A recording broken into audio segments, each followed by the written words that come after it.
ज्ञानाञ्जनाक्षलाकया चक्षुरुन्मिलितं येन तस्मै श्रीगुरवे नमः।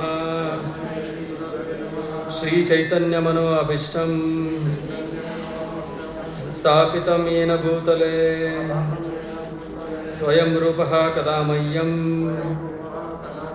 ददाति स्वपदान्तिकं। वन्देऽहं श्रीगुरु श्रीयुत पदकमलं श्रीगुरून् वैष्णवांश्च श्रीरूपं साग्रजातं सहगणा रघुनाथान्वितं त्वं सजीवं साद्वैतं सावधूतं परिजनासहितं कृष्णचैतन्यदेवं श्रीराधाकृष्णपादान् सहगणा ललिता श्रीविशाखान्वितांश्च।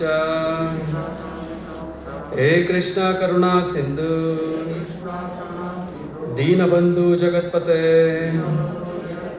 गोपेश गोपिका कांता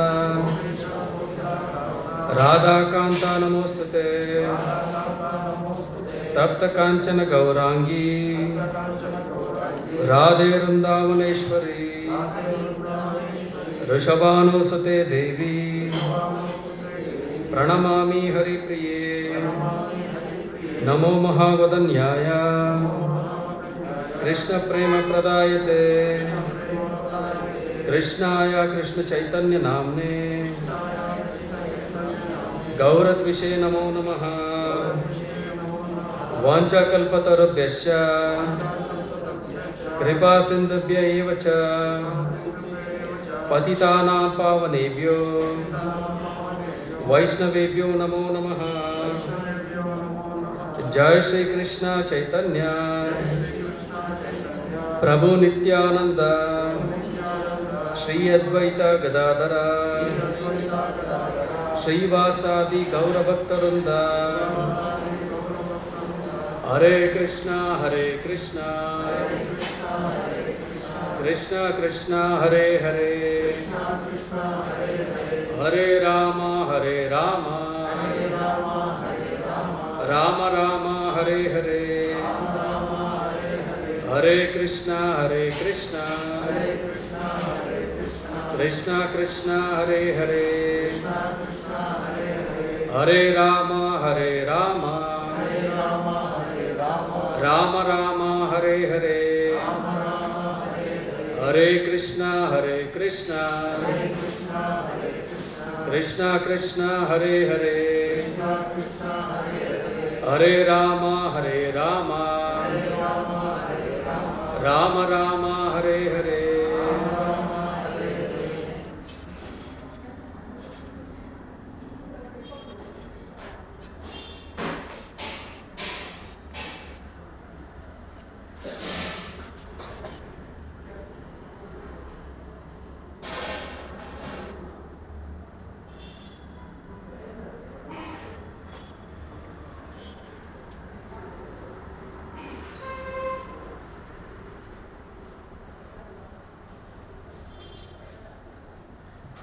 ಹರೇ ಕೃಷ್ಣ.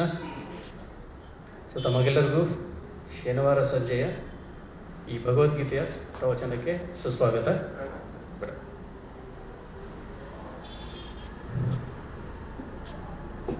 ಸೊ ಕಳೆದ 2 ವಾರದಿಂದ ನಾವು ಭಗವದ್ಗೀತೆಯನ್ನು ಮೊದಲನೇ ಅಧ್ಯಾಯ ಮೊದಲನೇ ಶ್ಲೋಕದಿಂದ ಅಧ್ಯಯನ ಮಾಡ್ತಾ ಇದ್ದೀವಿ. ಸೊ ಮೊದಲಿಗೆ ನಾವು 2 ಕ್ಲಾಸಲ್ಲಿ ಏನು ತಿಳ್ಕೊಂಡ್ವಿ ಅಂತ ಒಂದು ರೀಕ್ಯಾಪ್ ಮಾಡಿಕೊಂಡು ನಾವು ಇವತ್ತಿನ ಒಂದು ಶ್ಲೋಕಕ್ಕೆ ಮುಂದುವರಿಯೋಣ. ಸೊ ಏನು ಅರ್ಥ ಮಾಡ್ಕೊಂಡು ನೆನಪಿದೆಯಾ? ಧೃತರಾಷ್ಟ್ರ ಸಂಜಯನ್ ಕೇಳ್ತಾನೆ, ಏನು ನಡೀತಾ ಇದೆ, ನನ್ನ ಮಕ್ಕಳು ಪಾಂಡವರ ಮಕ್ಕಳು ಏನು ಮಾಡ್ತಾ ಇದ್ದಾರೆ? ಎಸ್. ಸೊ ಪಾಂಡವರು ಮತ್ತು ಕೌರವರು ಯುದ್ಧ ಮಾಡೋದಕ್ಕೆ ಅಂತ ಕುರುಕ್ಷೇತ್ರ ರಣರಂಗದಲ್ಲಿ ಸೇರಿದ್ದಾರೆ. ಸೊ ಧೃತರಾಷ್ಟ್ರ ಕೇಳ್ತಾ ಇದ್ದಾರೆ, ಯಾರನ್ನ? ಸಂಜಯನ್ನ ಕೇಳ್ತಾ ಇದ್ದಾರೆ, ನನ್ನ ಮಕ್ಕಳು ಮತ್ತು ಪಾಂಡವರು ಯುದ್ಧ ಮಾಡೋದಕ್ಕೋಸ್ಕರ ಕುರುಕ್ಷೇತ್ರ ರಣರಂಗದಲ್ಲಿ ಸೇರಿದ ನಂತರ ಏನು ಮಾಡೋದು ಅಂತ ಅವರು ಕೇಳಿದ್ರು. ಸೊ ಇದರಿಂದ ನಮಗೆ ಅರ್ಥ ಆಯಿತು. ಅವ್ರು ಹೇಳಬೇಕಾದ್ರೆ ಏನಾದ್ರು ನನ್ನ ಮಕ್ಕಳು ಮತ್ತು ಪಾಂಡವರ ಮಕ್ಕಳು ಅಂತ ಹೇಳಿದ್ರು. ಸೊ ಅದರಿಂದಾನೇ ಅದೇನೇ ರೂಟ್ ಕಾಸ್ ಅಂತಾರಲ್ಲ, ಏನೋ ಒಂದು ನಡೆಯೋದಕ್ಕೆ, ಈ ಯುದ್ಧ ಎಲ್ಲ ನಡೆಯೋದಕ್ಕೆ ಅದೇನೇ ರೂಟ್ ಕಾಸು. ಸೊ ಅದರಿಂದ ಅದು ನಡೀತು. ಸೊ ಅದಾದಮೇಲೆ ಇಂದಿನ ಕ್ಲಾಸಲ್ಲಿ ಸುಮಾರು 10 ಶ್ಲೋಕಗಳನ್ನು ತಿಳ್ಕೊಂಡ್ವಿ. ಆದರೆ 1ರಿಂದ 11ನೇ ಶ್ಲೋಕ ಏನಿದೆ ಇದನ್ನು ಸೇನೆಯ ಒಂದು ಅವಲೋಕನ ಅಂತ ಕರೀತಾರೆ. ಅಂದರೆ 2 ಪಕ್ಷದಲ್ಲಿ ಯಾರ್ಯಾರು ಉಪಸ್ಥಿತರು ಇದ್ದಾರೆ ಅನ್ನೋದನ್ನು ನಾವು ಆ್ಯಕ್ಚುಲಿ ಇಂದಿನ ಒಂದು ಶ್ಲೋಕದಲ್ಲಿ 10 ಶ್ಲೋಕಗಳಲ್ಲಿ ತಿಳ್ಕೊಂಡ್ವಿ. ಸೊ ಮೊದಲಿಗೆ ಯಾರು ಸಂಜಯ ಮಾತಾಡೋದಕ್ಕೆ ಶುರು ಮಾಡ್ತಾರೆ. ಸೊ ಯಾರಿಗೆ ಹೇಳ್ತಾ ಇದ್ದಾರೆ? ಧೃತರಾಷ್ಟ್ರನಿಗೆ ಹೇಳ್ತಾ ಇದ್ದಾರೆ. ಸೊ ಸಂಜಯ್ ಏನು ಹೇಳಿದ್ರು? ರಾಜ ಆಗಿರುವಂತಹ ದುರ್ಯೋಧನ ದ್ರೋಣಾಚಾರ್ಯರ ಹತ್ರಕ್ಕೆ ಹೋಗಿ ಅವರು ಮಾತಾಡೋದಕ್ಕೆ ಶುರು ಮಾಡಿದ್ರು ಅಂತ ಅಲ್ವಾ? ಇಲ್ಲಿ ರಾಜ ಯಾರು? ಅವ್ರಿಗೆ ಸಂಜಯ್ ಯಾರಿಗೆ ಹೇಳ್ತಾ ಇದ್ದಾರೆ? ಆ್ಯಕ್ಚುಲಿ ಧೃತರಾಷ್ಟ್ರನೇ ರಾಜ. ಅವ್ರಿಗೇನು ಹೇಳ್ತಾ ಇದ್ದಾರೆ? ರಾಜ ಆಗಿರುವಂಥ ದುರ್ಯೋಧನ ದ್ರೋಣಾಚಾರ್ಯರ ಹತ್ರಕ್ಕೆ ಹೋಗಿ ಮಾತಾಡಿದ್ರು ಅಂತ ಹೇಳ್ತಾ ಇದ್ದಾರೆ. ಸೊ ಅದರಿಂದನೇ ಗೊತ್ತಾಗುತ್ತೆ ಧೃತರಾಷ್ಟ್ರ ಆ್ಯಕ್ಚುಲಿ ನಿಜವಾದ ರಾಜ ಅಲ್ಲ, ಅವರು ಪಪೇಟ್ ಆಗಿರ್ತಾರೆ. ಅದನ್ನು ಆಡಳಿತ ಮಾಡ್ತಾ ಇರೋದು ಯಾರು? ದುರ್ಯೋಧನ ಮಾಡ್ತಾ ಇರ್ತಾರೆ. ಸೊ ದುರ್ಯೋಧನನ ದುರಾಡಳಿತ ಅಲ್ಲಿ ನಡೀತಾ ಇರುತ್ತೆ ಆ್ಯಕ್ಚುಲಾಗಿ. ಸೊ ಇದರಿಂದ ನಮಗೆ ಗೊತ್ತಾಗುತ್ತೆ. ಸೊ ಅಲ್ಲಿ ಮೊದಲಿಗೆ ಅವರು ಪಾಂಡವರ ಒಂದು ಸೈನ್ಯನ ಹೇಳಿದ್ರು, ಯಾವ ರೀತಿ ಅದನ್ನು ಮಾಡಿದ್ದಾರೆ ನೋಡಿ ಅಂತ. ಸೊ ಪಾಂಡವರ ಸೈನ್ಯಾಧಿಪತಿ ಯಾರು? ದೃಷ್ಟದ್ಯುಮ್ನ. ಸೊ ಅವರನ್ನೇ ಒತ್ತಿ ಏನಕ್ಕೆ ಹೇಳಿದ್ರು ಅವರು ದ್ರೋಣಾಚಾರ್ಯರಿಗೆ? ಸಾಯಿಸಕ್ಕೆ ವರ ಪಡೆದಿರ್ತಾನೆ ಅವ್ರ ತಂದೆ. ಎಸ್. ಸೊ ಅಲ್ಲಿ ನಾವು ಒಂದು ಫ್ರೆಂಡ್ಶಿಪ್ ಸ್ಟೋರಿನೂ ನಾವು ನೋಡಿದ್ವಿ. ಯಾರೋ ಒಂದು ಫ್ರೆಂಡ್ಶಿಪ್? ದ್ರೋಣಾಚಾರ್ಯರು ಮತ್ತು ದೃಪದ ರಾಜ ಇವರ ಒಂದು ಫ್ರೆಂಡ್ಶಿಪ್ನ ನಾವು ನೋಡಿದ್ವಿ.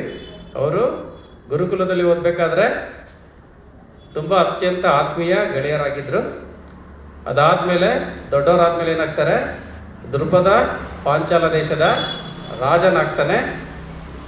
ದ್ರೋಣಾಚಾರ್ಯರು ತಮ್ಮ ಬ್ರಾಹ್ಮಣ ವೃತ್ತಿಯನ್ನು ಅವರು ಮುಂದುವರಿಸ್ಕೊಂಡು ಹೋಗ್ತಾರೆ. ಇವರು ಸಹ ಗೃಹಸ್ಥಾಶ್ರಮಕ್ಕೆ ಬರ್ತಾರೆ. ಗೃಹಸ್ಥಾಶ್ರಮದಲ್ಲಿ ಅನೇಕ ತೊಂದರೆ ಇದ್ದು ತನ್ನ ಪ್ರೀತಿಯ ಮಗ ಅಶ್ವತ್ಥಾಮನಿಗೆ ಒಂದು ಗ್ಲಾಸು ಹಾಲು ಕೊಡುವಷ್ಟು ಅವರಲ್ಲಿ ಅನುಕೂಲ ಇರೋದಿಲ್ಲ. ಅವಾಗೇನಾಗುತ್ತೆ, ತನ್ನ ಗೆಳೆಯನ್ನ ನೆನಪಿಸ್ಕೊತಾರೆ. ನಮ್ಮ ಸ್ಕೂಲ್ ಡೇಸಲ್ಲಿ ನನ್ನ ಕ್ಲೋಸ್ ಫ್ರೆಂಡ್ ಇದ್ದ, ಯಾರದು? ದೃಪದ. ಅವನಿಗೇನಾಗಿದ್ದಾನೆ? ರಾಜ ಆಗಿದ್ದಾನೆ. ನಾನು ಹೋಗ್ತಾ ಇರೋದೇನಕ್ಕೆ? ಅಟ್ಲೀಸ್ಟ್ ಸ್ವಲ್ಪ ಹೆಲ್ಪ್ ಮಾಡಿ, ಯಾಕೆಂದರೆ ನನ್ನ ಹತ್ರ ನನ್ನ ಮಗನಿಗೆ ಕೊಡೋದಕ್ಕೆ ಒಂದು ಗ್ಲಾಸಷ್ಟು ಹಾಲು ಕರ್ಕೊಳ್ಳೋದಕ್ಕೆ ಒಂದು ಹಸುನು ಸಹ ನನ್ನ ಹತ್ರ ಇಲ್ಲ. ಸೊ ಅದಕ್ಕೋಸ್ಕರ ನಾವು ಹೋಗೋಣ ಅಂತ ಹೋಗ್ತಾರೆ. ಆದರೆ ದೃಪದ ಏನು ಮಾಡ್ತಾನೆ? ಅವರನ್ನ ಯಾರು ಅನ್ನೋದನ್ನೇ ಅವರು ರೆಕಗ್ನೈಸ್ ಮಾಡಲ್ಲ. ಯಾಕೆ? ನನ್ನ ಸ್ಟೇಟಸ್ ಏನು, ನಿನ್ನ ಸ್ಟೇಟಸ್ ಏನು ಅಂತ. ಸೊ ಈ ರೀತಿ ಅವರು ಅವಮಾನ ಮಾಡಿ ಕಳಿಸ್ಬಿಡ್ತಾರೆ. ಸೊ ಅದರಿಂದ ಏನಾಗುತ್ತೆ, ದ್ರೋಣಾಚಾರ್ಯರು ಪಾಂಡವರಿಗೆ ಮತ್ತು ಕೌರವರಿಗೆ ವಿದ್ಯೆಯನ್ನು ಹೇಳ್ಕೊಡುವಂಥ ಗುರುಗಳಾಗಿ ನೇಮಕ ಆಗ್ತಾರೆ. ಅದಾದಮೇಲೆ ಗುರುದಕ್ಷಿಣೆಯಾಗಿ ಏನು ಕೇಳ್ತಾರೆ? ದೃಪದನ್ನ ಸೋಲಿಸ್ಬೇಕು ಅಂತ ಹೇಳ್ತಾರೆ. ಸೊ ಪಾಂಡವರು, ಇವರು ಅರ್ಜುನ ಆ್ಯಕ್ಚುಲಿ ದೃಪದನ್ನ ಸೋಲಿಸಿ ಸೆರೆ ಹಿಡ್ಕೊಂಡು ಆವಾಗ ಇಡೀ ಒಂದು ರಾಜ್ಯವನ್ನು ಇವರು ತಗೊಂಡು ಅರ್ಧ ರಾಜ್ಯವನ್ನು ದೃಪದನಿಗೆ ಕೊಟ್ಟು ಇವಾಗ ಸ್ಟೇಟಸ್ಸು ಸಮವಾಗಿದೆ, ಇವಾಗ ಫ್ರೆಂಡ್ಶಿಪ್ ಮಾಡ್ಕೊಳ್ಳೋಣ ಅಂತ ಅವರು ಕೇಳ್ತಾರೆ. ಸೊ ಈ ಒಂದು ಅಪಮಾನದಿಂದ ದೃಪದ ಏನು ಮಾಡ್ತಾನೆ? ದ್ರೋಣಾಚಾರ್ಯರ ಮೇಲೆ ಸೇಡ್ ತೀರಿಸ್ಕೋಬೇಕು ಅಂತ ಒಂದು ಯಜ್ಞವನ್ನು ಮಾಡಿ ಯಾರನ್ನು ಪಡಿತಾರೆ? ಧೃಷ್ಟದ್ಯುಮ್ನನನ್ನು ಮತ್ತು ದ್ರೌಪದಿ ದೇವಿಯನ್ನು ಪಡಿತಾರೆ. ಸೊ ಇದೇ ಥರ ಇನ್ನೊಂದು ಫ್ರೆಂಡ್ಶಿಪ್ಪು ನಮ್ಮ ಭಾಗವತದಲ್ಲಿ ಬರುತ್ತೆ. ಯಾರ್ದದು? ದುರ್ಯೋಧನ ಒಂದು ಕರ್ಣ. ಅದು ಮಹಾಭಾರತದಲ್ಲಿ ಬರೋದು. ಓಕೆ, ಭಾಗವತದಲ್ಲಿ ಫೇಮಸ್ ಕೃಷ್ಣ ಆಮೇಲೆ ಕುಚೇಲ ಅಥವಾ ಸುಧಾಮಂತ್.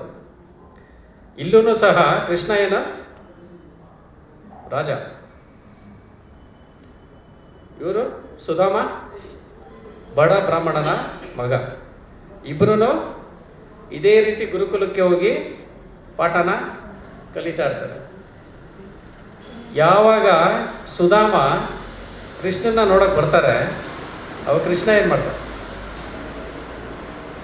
ಗೇಟ್ ಹತ್ರಕ್ಕೆ ಓಡೋಗಿ ಅವ್ರನ್ನ ಕೈ ಹಿಡಿದು ಕರ್ಕೊಂಬಂದು ತನ್ನ ಸಿಂಹಾಸನದ ಮೇಲೆ ಕುಂಡಿಸ್ತಾರೆ. ಕುಣಿಸಿ ಏನು ಮಾಡ್ತಾರೆ? ಅವರ ಪಾದವನ್ನು ತೊಳೆದು ಅದನ್ನು ಪ್ರೋಕ್ಷಣೆ ಮಾಡ್ಕೊತಾರೆ. ಆ ರೀತಿ ಅವರು ಸೇವೆಯನ್ನು ಮಾಡ್ತಾರೆ. ಸೊ ಇವೆರಡು ಫ್ರೆಂಡ್ಶಿಪ್ ಸ್ಟೋರಿನ ನಾವು ಯಾವಾಗಲೂ ನೆನ್ಪಿಟ್ಕೋಬೇಕು. ಯಾವಾಗ ನಾವು ಮೆಟೀರಿಯಲಿಸ್ಟಿಕ್ ಆಗಿರೋವಂಥ, ಲೌಕಿಕವಾಗಿರೋವಂಥ ಜನಗಳ ಹತ್ರ ನಾವು ಎಂಥ ಫ್ರೆಂಡ್ಶಿಪ್ ಮಾಡಿದ್ರೂ ಅದು ದೃಪದನ ಥರ ಏನಾಗುತ್ತೆ, ಒಂದು ದಿನ ಒಡೆದೋಗುತ್ತೆ. ಆದರೆ ನಮ್ಮ ಜನ್ಮಗಳಲ್ಲೂ ಫ್ರೆಂಡ್ ಆಗಿ ನಮ್ಮ ಜೊತೆಯಲ್ಲೇ ಬರ್ತಾ ಇದ್ದಾನಲ್ಲ, ನಮ್ಮ ಹೃದಯದಲ್ಲೇ, ನಮ್ಮ ಜೊತೆಯಲ್ಲೇ ಪಕ್ಕದಲ್ಲೇ ಇದ್ದು ನಮ್ಮ ಎಲ್ಲ ಶ್ರೇಯೋಭಿಲಾಷೆಯನ್ನ ಪೂರೈಸ್ತಾ ಇದ್ದಾನಲ್ಲ, ಆ ಭಗವಂತನ ನಾವು ಫ್ರೆಂಡ್ಶಿಪ್ ಮಾಡಿಕೊಂಡ್ರೆ ಅದು ಯಾವತ್ತೂ ಹೋಗಲ್ಲ. ನಾವು ಆ್ಯಕ್ಚುಲಿ ಅವನನ್ನು ಬಿಟ್ಟು ಬಾಕಿ ಎಲ್ಲ ಮಾಡ್ತೀವಿ. ಸೊ ಅದಕ್ಕೋಸ್ಕರನೇ ನಮ್ಗೇನಾಗುತ್ತೆ, ಯಾವಾಗ್ಲೂ ಬಿಟ್ರೇಯಲ್ ಅಂತಾರಲ್ಲ, ಏನಾಗುತ್ತೆ, ದ್ರೋಹ ಆಗ್ತಾನೆ ಇರುತ್ತೆ. ಸೊ ಇವೆರಡು ಫ್ರೆಂಡ್ಶಿಪ್ನ ನಾವು ಯಾವಾಗ್ಲೂ ನೆನ್ಪಿಟ್ಕೋಬೇಕು ಕಥೆಗಳನ್ನು. ದೃಪದ ಮತ್ತು ದ್ರೋಣ, ಇದರಿಂದ ಏನಾಯಿತು, ಇಡೀ ಮಹಾಭಾರತನೇ ಆಯಿತು. ಆ್ಯಕ್ಚುಲಿ ಒಬ್ಬರು ಇನ್ನೊಬ್ಬರ ಮೇಲೆ ಸೈಡು, ಆಮೇಲೆ ಇನ್ನೊಬ್ಬರು ಮತ್ತೊಬ್ಬರ ಮೇಲೆ ಸೈಡು, ಬರೀ ಇದರಿಂದನೇ ಏನಾಯಿತು, ಮಹಾಭಾರತನೇ ಆಯಿತು. ಆದರೆ ಆ ಸುಧಾಮ ಕೃಷ್ಣನ ಫ್ರೆಂಡಾಗಿ ಮಾಡಿದ್ದಕ್ಕೆ ಅವನ ಜೀವನನೇ ಸಾರ್ಥಕ ಆಗೋಯ್ತು. ಅವನು ಆ್ಯಕ್ಚುಲಿ ಕೇಳೋದೇ ಇಲ್ಲ. ಸುಧಾಮನ ಕಥೆನ ನಿಮ್ಗೆ ಗೊತ್ತಿದೆ. ಅವ್ರು ಏನು ಕೇಳಕ್ಕೆ ಬಂದಿರ್ತಾರೆ, ಅವ್ರು ಕೇಳೋದೇ ಇಲ್ಲ. ಕೇಳಲಿಲ್ಲ ಅಂದ್ರೂ ಏನು ಮಾಡ್ತಾರೆ ಕೃಷ್ಣ ಅವ್ರಿಗೆ, ಅವ್ರು ಊಹಿಸ್ಕೊಳ್ಳೋಕ್ಕೆ ಸಾಧ್ಯ ಇಲ್ಲ, ಅಷ್ಟೊಂದು ಕೊಟ್ಬಿಟ್ಟು ಕಳಿಸ್ತಾರೆ. ಎಸ್. ಸೊ ಇದಾದ್ಮೇಲೆ ನಾವು ನೋಡಿದ್ವಿ ಕೌರವರ, ಇದು ಪಾಂಡವರ ಪಕ್ಷದಲ್ಲಿ ಯಾರ್ಯಾರಿದ್ದಾರೆ? ಅರ್ಜುನ, ಭೀಮ, ಪಾಂಡವರು, ಅಭಿಮನ್ಯು, ಇವರೆಲ್ಲರೂ ಇದ್ದಾರೆ ಅಂತ ಯಾರು? ದುರ್ಯೋಧನ ಪರಿಚಯ ಮಾಡಿಕೊಟ್ರು. ಆಮೇಲೆ ಅವರ ಕಡೆ ಕೌರವರ ಕಡೆನೂ ಯಾರ್ಯಾರು ಇದ್ದಾರೆ ಅಂತ ಪರಿಚಯ ಮಾಡಿಕೊಟ್ರು. ಅಂದರೆ ಭೀಷ್ಮ ದೇವರು, ಆಮೇಲೆ ದ್ರೋಣ, ಜಯದ್ರಥ, ಈ ರೀತಿ ಅನೇಕ ಸೇನಾನಿಗಳ ಹೆಸರನ್ನು ಹೇಳಿದ್ರು. ಇದರಲ್ಲಿ ಮುಖ್ಯವಾಗಿ ಈವನ್ ವಿಕರ್ಣನ ಹೆಸರನ್ನು ಹೇಳಿದ್ರು. ಅದು ನಿಮಗೆಲ್ಲ ನೆನಪಿದೆ ಅನಿಸುತ್ತೆ. ಯಾಕಂದರೆ ವಿಕರ್ಣನೇ ದ್ರೌಪದಿ ದೇವಿಗೆ ಅವಮಾನ ಆಗಬೇಕಾದ್ರೆ ಅವರು ಅದನ್ನು ಅಪೋಸ್ ಮಾಡಿರ್ತಾರೆ. ಸೊ ಎಲ್ಲಿ ಅವನು ಅವ್ರ ಪಕ್ಷ ಸೇರ್ಕೊಂಡ್ಬಿಡ್ತಾನಂತ ಅವ್ರ ಹೆಸರನ್ನ ಅವರು ಹೇಳ್ತಾರೆ. ಸೊ ಇದರಿಂದ ನಮ್ಗೆ ಏನು ಗೊತ್ತಾಗುತ್ತೆ ಅಂದರೆ, ಈ ದುರ್ಯೋಧನ ಪೊಲಿಟಿಕಲ್ ಮೈಂಡ್ ಅಂತಾರಲ್ಲ, ಒಬ್ಬ ರಾಜಕಾರಣಿ, ಚತುರ ರಾಜಕಾರಣಿ ಅಂತ ಪರೋಪದ ಬರೀತಾರೆ. ಚತುರ ರಾಜಕಾರಣಿಯಾಗಿ ಏನೆಲ್ಲ ಮಾಡಬೇಕು, ನಾನು ಯುದ್ಧನ ಗೆಲ್ಲೋದಕ್ಕೆ ಅದನ್ನೆಲ್ಲನೂ ಅವರು ಮಾಡ್ತಾರೆ. ಫಸ್ಟು ಗುರುಗಳ ಹತ್ರ ಹೋಗೋದು, ಅವ್ರನ್ನ ಹೊಗಳಿ ಎತ್ತಿಡೋದು, ಆಮೇಲೆ ಯಾರ್ಯಾರು ಸ್ವಲ್ಪ ನನಗೋಸ್ಕರ ಪ್ರಾಣ ಕೊಡೋದಕ್ಕೆ ಹಿಂದೆ ಮುಂದೆ ನೋಡ್ತಾರೋ ಅಂಥವ್ರನ್ನೇ ಹೆಸರನ್ನ ಫಸ್ಟ್ ಹೇಳೋದು. ಸೊ ಈ ರೀತಿ ಅವನು ಅನೇಕ ಟ್ಯಾಕ್ಟಿಕ್ಸ್ನ ಈ ಒಂದು ಇಂಟ್ರೊಡಕ್ಷನಲ್ಲೇ ಯೂಸ್ ಮಾಡ್ತಾನೆ. ಕೊನೆಯಲ್ಲಿ ಎಂಡಾಗೋದು ಯಾವ ರೀತಿ ಆಗುತ್ತೆ, ನಮ್ಮ ಒಂದು ಸೈನ್ಯ ಏನಿದೆ ಇದು ಯಾರಿಂದ ರಕ್ಷಣೆ ಆಗಿದೆ? ಭೀಷ್ಮಾಚಾರ್ಯರಿಂದ ರಕ್ಷಣೆಯಲ್ಲಿ ಇರುವಂಥ ಸೈನ್ಯ ಅಪರ್ಯಾಪ್ತವಾಗಿದೆ. ಪಾಂಡವರ ಸೇನೆ ಯಾರಿಂದ ರಕ್ಷಣೆಯಲ್ಲಿದೆ? ಭೀಮನ ಒಂದು ರಕ್ಷಣೆಯಲ್ಲಿದೆ. ಆದರೆ ಅವರ ಒಂದು ಬಲ ಏನಾಗಿದೆ? ಪರ್ಯಾಪ್ತವಾಗಿದೆ ಅಂತ ನಾವು ತಿಳ್ಕೊಂಡ್ರು. ಸೊ ಇದೇ ಒಂದು ಶ್ಲೋಕನ ನಾವು ಬಾಯಾಟ ಮಾಡ್ಕೊಂಬರ್ಬೇಕು ಅಂತ ಪ್ಲ್ಯಾನು ಮಾಡಿದ್ವಿ. ಸೊ ಯಾರ್ಯಾರು ಹೋಮ್ವರ್ಕ್ ಮಾಡಿದ್ದೀರಾ?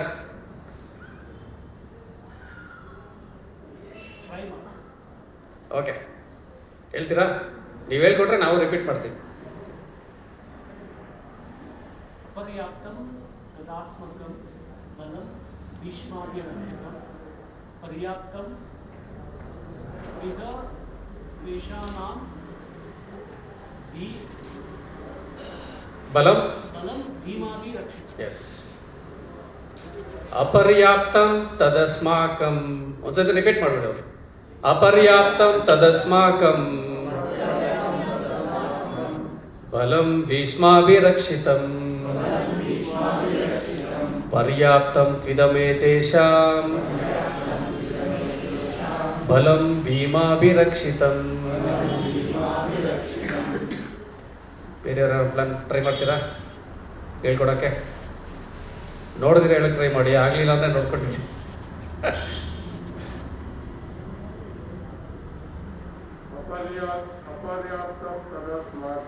ಅಪರ್ಯಾಪ್ತಂ ತದಸ್ಮಾಕಂ ಬಲಂ ಭೀಷ್ಮಾಭಿರಕ್ಷಿತಂ ಪರ್ಯಾಪ್ತಂ ತ್ವಿದಮೇತೇಷಾಂ ಬಲಂ ಭೀಮಾಭಿರಕ್ಷಿತಂ. ಬೇರೆಯವರು? ಅಪರ್ಯಾಪ್ತಂ ತದಸ್ಮಾಕಂ ಬಲಂ ಭೀಷ್ಮಾಭಿರಕ್ಷಿತಂ ಪರ್ಯಾಪ್ತಂ ತ್ವಿದಮೇತೇಷಾಂ ಬಲಂ ಭೀಮಾಭಿರಕ್ಷಿತಂ. ಅಪರ್ಯಾಪ್ತಂ ತದಸ್ಮಾಕಂ ಬಲಂ ಭೀಷ್ಮಾಭಿರಕ್ಷಿತಂ ಪರ್ಯಾಪ್ತಂ ತ್ವಿದಮೇತೇಷಾಂ ಬಲಂ ಭೀಮಾಭಿರಕ್ಷಿತಂ. ಅಪರ್ಯಾಪ್ತಂ ತದಸ್ಮಾಕಂ ಅಪರ್ಯಾಪ್ತಂ ತದಸ್ಮಾಕಂ ಬಲಂ ಭೀಷ್ಮಾಭಿರಕ್ಷಿತಂ ಬಲಂ ಭೀಷ್ಮಾಭಿರಕ್ಷಿತಂ ಪರ್ಯಾಪ್ತಂ ತ್ವಿದಮೇತೇಷಾಂ ಪರ್ಯಾಪ್ತಂ ತ್ವಿದಮೇತೇಷಾಂ ಬಲಂ ಭೀಮಾಭಿರಕ್ಷಿತಂ ಬಲಂ ಭೀಮಾಭಿರಕ್ಷಿತಂ.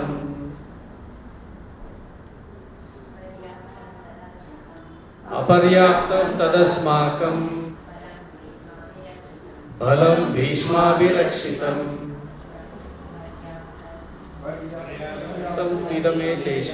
ಪರ್ಯಾಪ್ತಂ ತ್ವಿದಮೇತೇಷಾಂ ಬಲಂ ಭೀಮಾಭಿರಕ್ಷಿತಂ. ಬೇರೆ ಯಾರಾದ್ರೂ ಪ್ರಯತ್ನ ಪಡ್ತೀರಾ?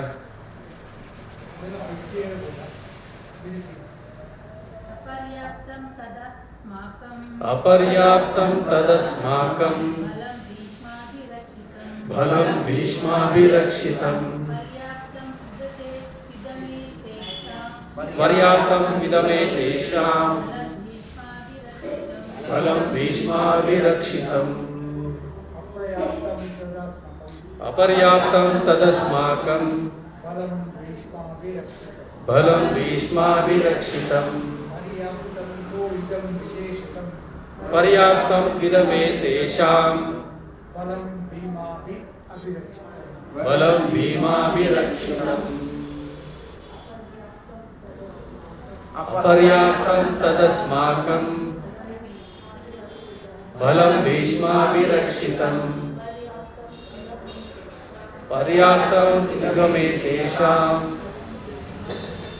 ಬಲಂ ಭೀಮಾಭಿರಕ್ಷಿತಂ ಅಪರ್ಯಾಸಂ ತದಾಸ್ಕಕಂ ಅಪರ್ಯಾಪ್ತಂ ತದಸ್ಮಾಕಂ ಬಲಂ ಭೀಷ್ಮಾಭಿರಕ್ಷಿತಂ ಬಲಂ ಭೀಷ್ಮಾಭಿರಕ್ಷಿತಂ ಪರ್ಯಂ ಪ್ರೇಮ ವಿದಾಸ್ತ್ರಮೇತ ಪರ್ಯಾಪ್ತಂ ಇದಮೇ ತೇಷಾಂ ಬಲಂ ಭೀಷ್ಮಾಭಿರಕ್ಷಿತಂ ಬಲಂ ಭೀಮಾಭಿರಕ್ಷಿತಂ. ಸೊ ಈ ರೀತಿ ಆ್ಯಕ್ಚುಲಿ ಪ್ರಯತ್ನ ಪಡಿ, ತಪ್ಪಾದ್ರೂ ಪರವಾಗಿಲ್ಲ, ಪ್ರಯತ್ನ ಪಟ್ಟರೆ ಏನಾಗುತ್ತೆ ನಮ್ಗೆ ಆಟೋಮೆಟಿಕ್ಕಾಗಿ ಬರುತ್ತೆ. ಸೊ ಈ ಒಂದು ವಾರದ ಒಂದು ಕ್ಲಾಸಲ್ಲೂ ಒಂದು ಶ್ಲೋಕನ ಡಿಸೈಡ್ ಮಾಡೋಣ, ಯಾವುದನ್ನು ನಾವು ಬಾಯಾಟ್ ಮಾಡಬೇಕು, ಕಂಠಪಾಠ ಮಾಡಬೇಕು ಅಂತ. ಸೊ ಅದನ್ನು ಪ್ರಾಕ್ಟೀಸ್ ಮಾಡಿ, ಸೊ ಆಟೋಮೆಟಿಕ್ಕಾಗಿ ಬರುತ್ತೆ. ನಾವು ನಮ್ಮ ಮನಸ್ಸು, ನಮ್ಮ ಬುದ್ಧಿ ಎಷ್ಟು ಬಲಿಷ್ಠ ಆಗಿದೆ ಅಂದರೆ ಅದ್ರ 1% ನಾವು ಯೂಸ್ ಮಾಡ್ತಾ ಇಲ್ಲ. ಪಾಪ 99% ಆರಾಮಾಗಿ ನಿದ್ದೆ ಮಾಡ್ತಾ ಇದೆ.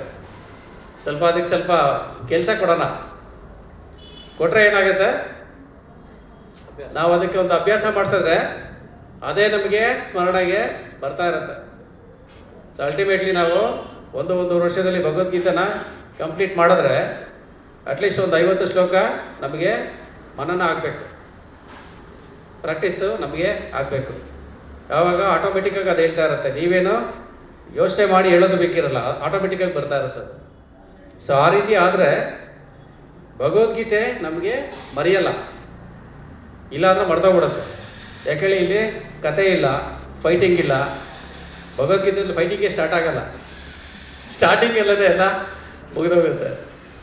ಒಂಥರ ಎಲ್ಲ ಥಿಯರಿಟಿಕಲ್ ಆಗಿರುತ್ತಲ್ವಾ. ಸೊ ಅದಕ್ಕೋಸ್ಕರ ಶ್ಲೋಕಗಳು ಎಲ್ಲ ತುಂಬ ಮುಖ್ಯವಾಗಿರೋಂಥ ಶ್ಲೋಕಗಳಿರುತ್ತೆ. ಸೊ ಅದನ್ನು ನಾವು 700 ಶ್ಲೋಕದಲ್ಲಿ ಅಟ್ಲೀಸ್ಟ್ ಒಂದು 50 ಮಾಡಿದ್ರೆ ಎಂಟೈರ್ ಓವರ್ ಆಲ್ ಕಾನ್ಸೆಪ್ಟ್ ನಮಗೆ ಗೊತ್ತಾಗ್ಬಿಡುತ್ತೆ ಈಸಿಯಾಗಿ. ಬಟ್ ಎಲ್ಲಿ ಯೂಸ್ ಆಗುತ್ತೆ ಪ್ರಭು? ಎಲ್ಲಿ ಯೂಸ್ ಆಗುತ್ತೆ ಈ ಶ್ಲೋಕಗಳೆಲ್ಲ? ಈ ಶ್ಲೋಕಗಳು ನಾವು ನಮ್ಮ ಜೀವನನ ನಡೆಸೋದಕ್ಕೆ ನಮಗೆ ಯೂಸ್ ಆಗುತ್ತೆ. ಯಾವಾಗ ಇವಾಗ ಭಗವದ್ಗೀತೆನ ಯಾವಾಗ ಹೇಳ್ತಾರೆ ನಿಮಗೆ ಮುಂದೆ ಗೊತ್ತಾಗುತ್ತೆ. ಅರ್ಜುನ ನಾನು ಯುದ್ಧ ಮಾಡಲ್ಲ ಅಂದಾಗ ಕೃಷ್ಣ ಅವರನ್ನು ಕರ್ಕೊಂಬಂದು ಭಗವದ್ಗೀತೆನ ಹೇಳ್ತಾರೆ. ಅಂತಹ ಒಂದು ಸಂದಿಗ್ಧ ಪರಿಸ್ಥಿತಿಗಳು ಪ್ರತಿಯೊಬ್ಬರ ಜೀವನದಲ್ಲೂ ಯಾವಾಗಲೂ ಬರ್ತಾನೆ ಇರುತ್ತೆ.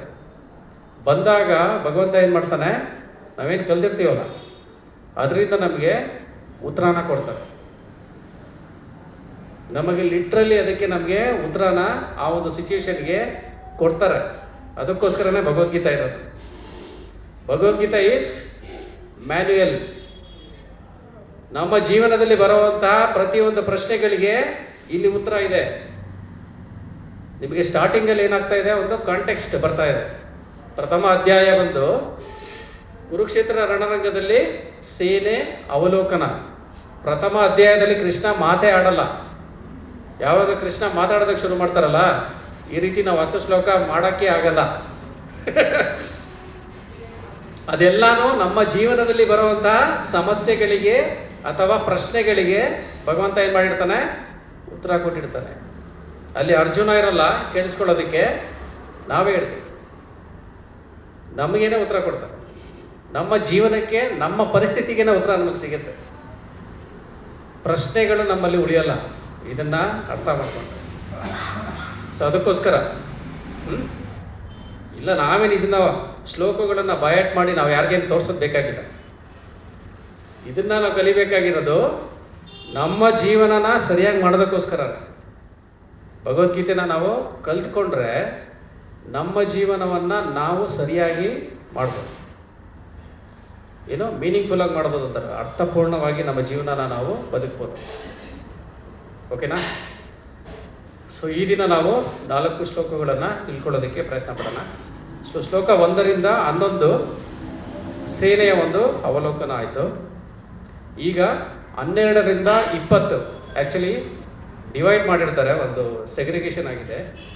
ಈ 12ರಿಂದ 20 ಏನಾಗುತ್ತೆ, ಪಾಂಡವರ ಹತ್ರ ಎಲ್ಲ ಕಡಿಮೆ ಇದ್ರೂ ಯಾವ ರೀತಿ ಜಯ ಅನ್ನೋದು ಅವ್ರಿಗೆ ಸಿಗುತ್ತೆ ಅಂತ ಶುಭ ಶಕುನಗಳು ಅಂತಾರಲ್ಲ, ಕೆಲವೊಂದು ಒಂದು ಪರಿಸ್ಥಿತಿ ನಡಿಬೇಕಾದ್ರೆ ನಮಗೆ ಕೆಲವೊಂದು ಇಂಡಿಕೇಶನ್ಗಳು ಸಿಗುತ್ತೆ ಯೂಶಲಿ. ಆ ಶುಭ ಶಕುನಗಳು ಯಾವ ರೀತಿ ಪಾಂಡವರಿಗೇನೆ ಜಯ ಸಿಗುತ್ತೆ ಅನ್ನೋದನ್ನು ಯಾವ ರೀತಿ ಹೇಳುತ್ತೆ ಅನ್ನೋದು ಈ ನೆಕ್ಸ್ಟ್ 9 ಶ್ಲೋಕದಲ್ಲಿ ನಾವು ತಿಳ್ಕೊಬೋದು. ಎಷ್ಟು? 12ರಿಂದ 20. ಅದರಲ್ಲಿ ನಾವು 4 ಇವತ್ತು ತಗೊಳ್ಳೋಣ, ಮುಂದಿನ ವಾರ ಮತ್ತೆ 5 ತಗೊಳ್ಳೋಣ. ಸೊ ಈ ಒಂದು ಪರಿಸ್ಥಿತಿನಲ್ಲೇ ನಾವು ಅವಲೋಕನ ಮಾಡ್ಕೋಬೋದು, ಪಾಂಡವರಿಗೇನೆ ಅವರೇ ಜಯಶಾಲಿ ಆಗೋದು ಅಂತ. ಅದು ಯಾವ ರೀತಿ ಅನ್ನೋದನ್ನು ನಾವೀಗ ನೋಡೋಣ. ಸೊ ಇದಾದಮೇಲೆ ಅಪರ್ಯಾಪ್ತಂ ತದಸ್ಮಾಕಂ, ಈ ಒಂದು ಶ್ಲೋಕನ ಯಾರು ಹೇಳ್ತಾರೆ? ದುರ್ಯೋಧನ ಯಾರಿಗೆ ಹೇಳ್ತಾ ಇದ್ದಾರೆ? ದ್ರೋಣಾಚಾರ್ಯರಿಗೆ ಮತ್ತು ಎಲ್ಲರನ್ನ ಸೇರಿಸಿ ಹೇಳ್ತಾ ಇದ್ದಾರೆ. ಅದರಲ್ಲಿ ಒಂದನ್ನ ನೆನ್ಪಿಟ್ಕೊಳ್ಳಿ, ಆ ಒಂದು ಪದ ಇದೆಯಲ್ಲ, ಯೂಶಲಿ ನಾವು ಮಾತಾಡಬೇಕಾದ್ರೆ ಕೆಲವೊಂದು ಟ್ರೂತ್ಗಳು ಬಂದ್ಬಿಡುತ್ತೆ. ಅವ್ನ ಪಾಪ ದುರ್ಯೋಧನ ಎಷ್ಟೆಲ್ಲ ಯೋಚನೆ ಮಾಡಿಬಿಟ್ಟು ಟ್ಯಾಕ್ಟ್ಫುಲ್ಲಾಗಿ ಒಂದು ಶ್ಲೋಕನ ಹೇಳ್ದ, ಕಂಪೇರ್ ಮಾಡಿ ಇಬ್ಬರನ್ನು ಇಂಟ್ರಡಕ್ಷನ್ ಮಾಡಿ ಕಡೆಗೆ ಎರಡನ್ನೂ ಕಂಪೇರ್ ಮಾಡಿಬಿಟ್ಟು ನಾವು ಸ್ವಲ್ಪ ಮೇಲಿದ್ದೀವಿ ಅಂತ ಹೇಳೋದಕ್ಕೆ ಅವ್ನ ಪಾಪ ಹೋದ. ಅಲ್ಲಾಗಿದ್ದೇನು? ಅಪರ್ಯಾಪ್ತಂ. ಅಪರ್ಯಾಪ್ತ ಅಂದರೆ ಏನು? ಅವನು ಹೇಳಿದ್ದು ನಮ್ಮದು ಅಪರಿಮಿತ, ಅಸೀಮಿತವಾಗಿದೆ, ಅನ್ಲಿಮಿಟೆಡ್ ಆಗಿದೆ ಅಂತ ಅವನು ಪಾಪ ಹೇಳ್ದ. ಅದೇ ಪದಕ್ಕೆ ಇನ್ನೊಂದು ಅರ್ಥ ಏನು? ಪರ್ಯಾಪ್ತವಲ್ಲ ಅಂತ, ಅಂದರೆ ಇನ್ಸಫಿಷಿಯೆಂಟ್ ಅಂತ.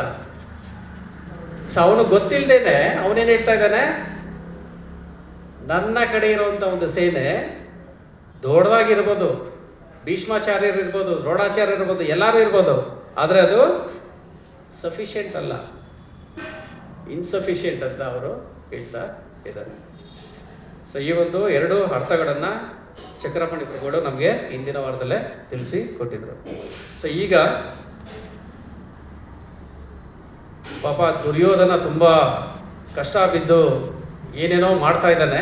ಹರೇ ಕೃಷ್ಣ, ಬನ್ನಿ. ತುಂಬ ಒದ್ದಾಡ್ತಾ ಇದ್ದಾನೆ. ಈ ಒಂದು 2 ಕಡೆ ಇವರು ಇರ್ತಾರೆ, ಅವ್ರು ಇದ್ದಾರೆ, ಎರಡನ್ನು ಕಂಪೇರ್ ಮಾಡ್ತಾ ಇದ್ದಾನೆ. ಇವನ ಕಷ್ಟನ ನೋಡೋದಕ್ಕಾಗ್ದಿರ ಅವರ ತಾತ ಭೀಷ್ಮಾಚಾರ್ಯರು ಏನು ಮಾಡ್ತಾರೆ ಅನ್ನೋದನ್ನು ನಾವು ಶ್ಲೋಕ 12ರಲ್ಲಿ ನೋಡೋಣ. ಸೊ ಇದನ್ನು ಸಹ ದಯವಿಟ್ಟು ಎಲ್ಲರೂ ರಿಪೀಟ್ ಮಾಡಿ. ತಸ್ಯ ಸಂಜನಯನ್ ಹರ್ಷಂ, ತಸ್ಯ ಸಂಜನಯನ್ ಹರ್ಷಂ ಗುರುವೃದ್ಧಃ ಪಿತಾಮಹ, ಗುರುವೃದ್ಧಃ ಪಿತಾಮಹ ಸಿಂಹನಾದಂ ವಿನದ್ಯೋಚ್ಛೇ, ಸಿಂಹನಾದಂ ವಿನದ್ಯೋಚ್ಛೇ ಶಂಕಂ ದದ್ಮೌ ಪ್ರತಾಪವಾನ್, ಶಂಕಂ ದದ್ಮೌ ಪ್ರತಾಪವಾನ್. ಅನುವಾದವನ್ನು ರಿಪೀಟ್ ಮಾಡಿ ಹಾಗೆ. ಕುರುಕುಲ ಪಿತಾಮಹರಾದ ಮತ್ತು ಪ್ರತಾಪಶಾಲಿಗಳಾದ ಭೀಷ್ಮರು ಉಚ್ಚ ಸ್ವರದಿಂದ ಸಿಂಹನಾದವನ್ನು ಮಾಡಿ ಶಂಖವನ್ನು ಊದಿದರು. ಇದರಿಂದ ದುರ್ಯೋಧನನಿಗೆ ಹರ್ಷವಾಯಿತು. ಪಾಪ ದುರ್ಯೋಧನ ತುಂಬ ಒದ್ದಾಡ್ತಾ ಇದೆಯಾ ನೀನು, ಅದನ್ನು ಅಲ್ಲಿರೋರ್ದು ಹೇಳ್ತಾ ಇದೆಯಾ, ನಮ್ಮ ಕಡೆ ಇರೋದು ಹೇಳ್ತಾ ಇದೆಯಾ, ಕಡೆ ಕಂಪೇರ್ ಮಾಡ್ತಾ ಇದೆಯಾ, ಗುರುಗಳ ಹತ್ರ ಕೊಡೋಗ್ತಾ ಇದೆಯಾ, ತುಂಬ ವ್ಯಾಕುಲತೆಯಿಂದ ತುಂಬ ಏನೇನೋ ಪ್ಲ್ಯಾನ್ ಮಾಡ್ತಾ ಇದೆಯಾ. ಅದಕ್ಕೆ ನಿನಗೂ ಸ್ವಲ್ಪ ಖುಷಿ ಕೊಡೋಣ ಅಂತ ತಾತನಾದಂತಹ ಭೀಷ್ಮಾಚಾರ್ಯರು ಏನು ಮಾಡಿದ್ರು, ಗಟ್ಟಿಯಾಗಿ ಶಂಖನ ಊದಿದ್ರು. ಯೂಶಲಿ ಶಂಖನ ಏನಕ್ಕೆ ಕೂತಾರೆ? ಯುದ್ಧನ ಪ್ರಾರಂಭ ಮಾಡೋದಕ್ಕೆ, ಏನೇ ಒಂದು ಕೆಲಸನ ಅಥವಾ ಶುಭ ಕಾರ್ಯನ ಶುರು ಮಾಡಬೇಕಾದ್ರೆ, ಇವನ್ ಪೂಜೆನ ಶುರು ಮಾಡಬೇಕಾದ್ರೆ, ಯುದ್ಧನ ಶುರು ಮಾಡಬೇಕಾದ್ರೆ ಏನು ಮಾಡ್ತೀವಿ? ಶಂಖವನ್ನು ಊದ್ತೀವಿ. ಸೊ ಊದೋದ್ರಿಂದ ಏನು ಗೊತ್ತಾಗುತ್ತೆ? ಇದು ಈಗ ಶುರುವಾಗ್ತಾ ಇದೆ ಅಂತ. ಅಂದರೆ ಭೀಷ್ಮಾಚಾರ್ಯರು ಶಂಖವನ್ನು ಊದೋದ್ರಿಂದ ಏನಾಗುತ್ತೆ, ಈಗ ಯುದ್ಧ ಅನ್ನೋದು ಶುರು ಆಗತ್ತೆ. ಸೊ ಯುದ್ಧ ಶುರು ಆದರೆ ಆ್ಯಕ್ಚುಲಾಗಿ ಅತ್ಯಂತ ಖುಷಿ ಯಾರಿಗಾಗತ್ತೆ? ದುರ್ಯೋಧನಿಗೆ ಆಗುತ್ತೆ. ಅವನೇ ಕಾಯ್ತಾ ಇರೋದು, ಯುದ್ಧ ಆಗಬೇಕು ಆಗಬೇಕು ಆಗಬೇಕು ಅಂತ. ಇಲ್ಲಿ ಮಗ ಕಾಯ್ತಾ ಇದ್ದಾನೆ, ಅಲ್ಲಿ ಹಸ್ತಿನಾಪುರದಲ್ಲಿ ಧೃತರಾಷ್ಟ್ರ ಕಾಯ್ತಾ ಇದ್ದಾನೆ. ಇಲ್ಲಿ ಮಗ, ಅಲ್ಲಿ ಅಪ್ಪ ಏನು ವ್ಯಾಕುಲವಾಗಿ ಕಾಯ್ತಾ ಇದ್ದಾರೆ ಯುದ್ಧ ನಡಿಬೇಕು ಅಂತ. ಸೊ ಯೂಶಲಿ ಯಾವ್ದಾರ ಒಂದು ಕ್ರಿಕೆಟ್ ಮ್ಯಾಚ್ ನಡಿಬೇಕಾದ್ರೆ ಲೈವ್ ಒಂದು ಫೈನಲ್ ನಡಿಬೇಕು. ಅವಾಗ ಯಾವಾಗಾರ ನಾವು ಬಂದ್ಬಿಟ್ಟು ಮ್ಯಾಚ್ ಶುರುವಾಯ್ತಾ ಅಂತ ಕೇಳ್ತೀವ? ಯೂಶಲಿ ನಮಗೆ ಗೊತ್ತಿರುತ್ತೆ ಆ ಟೈಮಲ್ಲಿ ಮ್ಯಾಚು ಶುರುವಾಗುತ್ತೆ ಅಂತ. ಅದನ್ನ ಯಾವಾಗ ಕೇಳ್ತೀವಿ ಹೇಳಿ? ಯಾವಾಗ ನಾವು ಮಳೆ ಬರೋಂಗಿದ್ರೆ ಮಾತ್ರನೇ ಕೇಳೋದು. ಅಂದರೆ ಏನಾದರೂ ಪ್ರಾಬ್ಲಮ್ ಆಗುತ್ತೆ ಅಂದರೆ ಮಾತ್ರನೇ ಕೇಳೋದು. ಸೊ ಆ ರೀತಿ ಪ್ರಾಬ್ಲಮ್ ಆಗುತ್ತೆ ಅಂತ ಧೃತರಾಷ್ಟ್ರನಿಗೆ ಪದೇ ಪದೇ ಅನ್ನಿಸ್ತಾನೆ ಇದೆ. ಏನಕ್ಕೆ ಹೇಳಿ? ಅಲ್ಲಿ ಕುರುಕ್ಷೇತ್ರದಲ್ಲಿ ಯುದ್ಧ ನಡೀತಾ ಇರೋದು, ಇವರೆಲ್ಲ ಧರ್ಮಿಷ್ಠರು, ಅದು ಧರ್ಮಕ್ಷೇತ್ರ. ಇದರ ಒಂದು ಪ್ರಭಾವದಿಂದ ಇವನು ಯುದ್ಧ ಮಾಡದೇ ಇರೋ ಥರ ಆಗ್ಬಿಟ್ರೆ ಕಷ್ಟ ಅಂತ ಅವ್ರೇನು ಮಾಡ್ತಾ ಇದ್ದಾರೆ? ವ್ಯಾಕುಲವಾಗಿ ಇಲ್ಲಿ ಅಪ್ಪ ಕೇಳ್ತಾ ಇದ್ದಾನೆ, ಇಲ್ಲಿ ಮಗ ಕೇಳ್ತಾ ಇದ್ದಾನೆ. ಇವರಿಬ್ಬರನ್ನ ನೋಡೋಕ್ಕಾಗ್ದಿರ ಏನು ಮಾಡ್ತಾರೆ? ಬಾಬಾ ಭೀಷ್ಮಾಚಾರ್ಯರು ಶಂಖವನ್ನು ಊದ್ತಾರೆ. ಯಾವ ರೀತಿ ಊದ್ತಾರೆ? ಸಿಂಹನಾದದಲ್ಲಿ ಅವರು ಊದ್ತಾರೆ. ಇಡೀ ಒಂದು ಕುರು ವಂಶಕ್ಕೇನೆ ಅವರೇ ಅತ್ಯಂತ ಹಿರಿಯರಾದವರು, ಅತ್ಯಂತ ಪರಾಕ್ರಮಶಾಲಿಯಾಗಿರುವಂಥವರು ಭೀಷ್ಮಾಚಾರ್ಯರು. ಅವರು ಆ ಥರ ಸಿಂಹನಾದದಲ್ಲಿ ಶಂಖವನ್ನು ಊದ್ತಾರೆ. ಇಲ್ಲಿ ಪ್ರಭುಪಾದರು ಬರೀತಾ ಇದ್ದಾರೆ, ಅವರು ಎಂತಹ ಒಂದು ಸಿಂಹನಾದ ಮಾಡಿದ್ರೂ ಸಹ ಕೃಷ್ಣ ಯಾರ ಕಡೆ ಇಲ್ಲವೋ ಅವ್ರಿಗೆ ವಿಜಯ ಅನ್ನೋದು ಬರಲ್ಲ. ಕೃಷ್ಣ ಎಲ್ಲಿದ್ದಾನೆ? ಆಪೋಸಿಟ್ ಸೈಡಲ್ಲಿದ್ದಾನೆ. ನಿಮ್ಗೆಲ್ಲರಿಗೂ ಗೊತ್ತಿದೆ, ಯಾವಾಗ ನಾನು ಕೃಷ್ಣನ್ನ ಮತ್ತು ನಾರಾಯಣಿ ಸೈನ್ಯವನ್ನು ಚೂಸ್ ಮಾಡ್ಕೊ ಅಂತ ದುರ್ಯೋಧನನಿಗೆ ಬಿಟ್ಟರೆ, ಅಥವಾ ಫಸ್ಟು ಆ್ಯಕ್ಚುಲಿ ಅರ್ಜುನನಿಗೆ ಬಿಡ್ತಾರೆ. ಅವರು ಕೃಷ್ಣ ಯಾವ ರೀತಿ ನಮ್ಮನ್ನು ಇದು ಮಾಡ್ಕೊತಾರೆ? ನಾನು ಒಬ್ಬನೇ, ನಾನು ಯಾವುದೇ ಶಸ್ತ್ರವನ್ನು ಯುದ್ಧದಲ್ಲಿ ಎತ್ತಲ್ಲ, ಯಾರ ಪರವಾಗಿ ನಾನು ಶಸ್ತ್ರವನ್ನು ಎತ್ತಿ ಯುದ್ಧ ಮಾಡಲ್ಲ. ಐ ಆಮ್ ಒಬ್ಬನೇ, ಸಿಂಗಲ್. ಎರಡನೇ ಕಡೆ ಏನಿದೆ? ಇಡೀ ನನ್ನ ಸೈನ್ಯ ಇದೆ. ಇಡೀ ಸೈನ್ಯ ಏನು ಮಾಡುತ್ತೆ? ಯುದ್ಧದಲ್ಲಿ ಹೋರಾಟ ಮಾಡುತ್ತೆ. ನಿನಗೆ ಯಾವುದು ಬೇಕು ಅಂತ ಚೂಸ್ ಮಾಡ್ಕೊ ಅಂದರೆ ಅರ್ಜುನ ಯಾವುದನ್ನ ಮಾಡ್ತಾನೆ?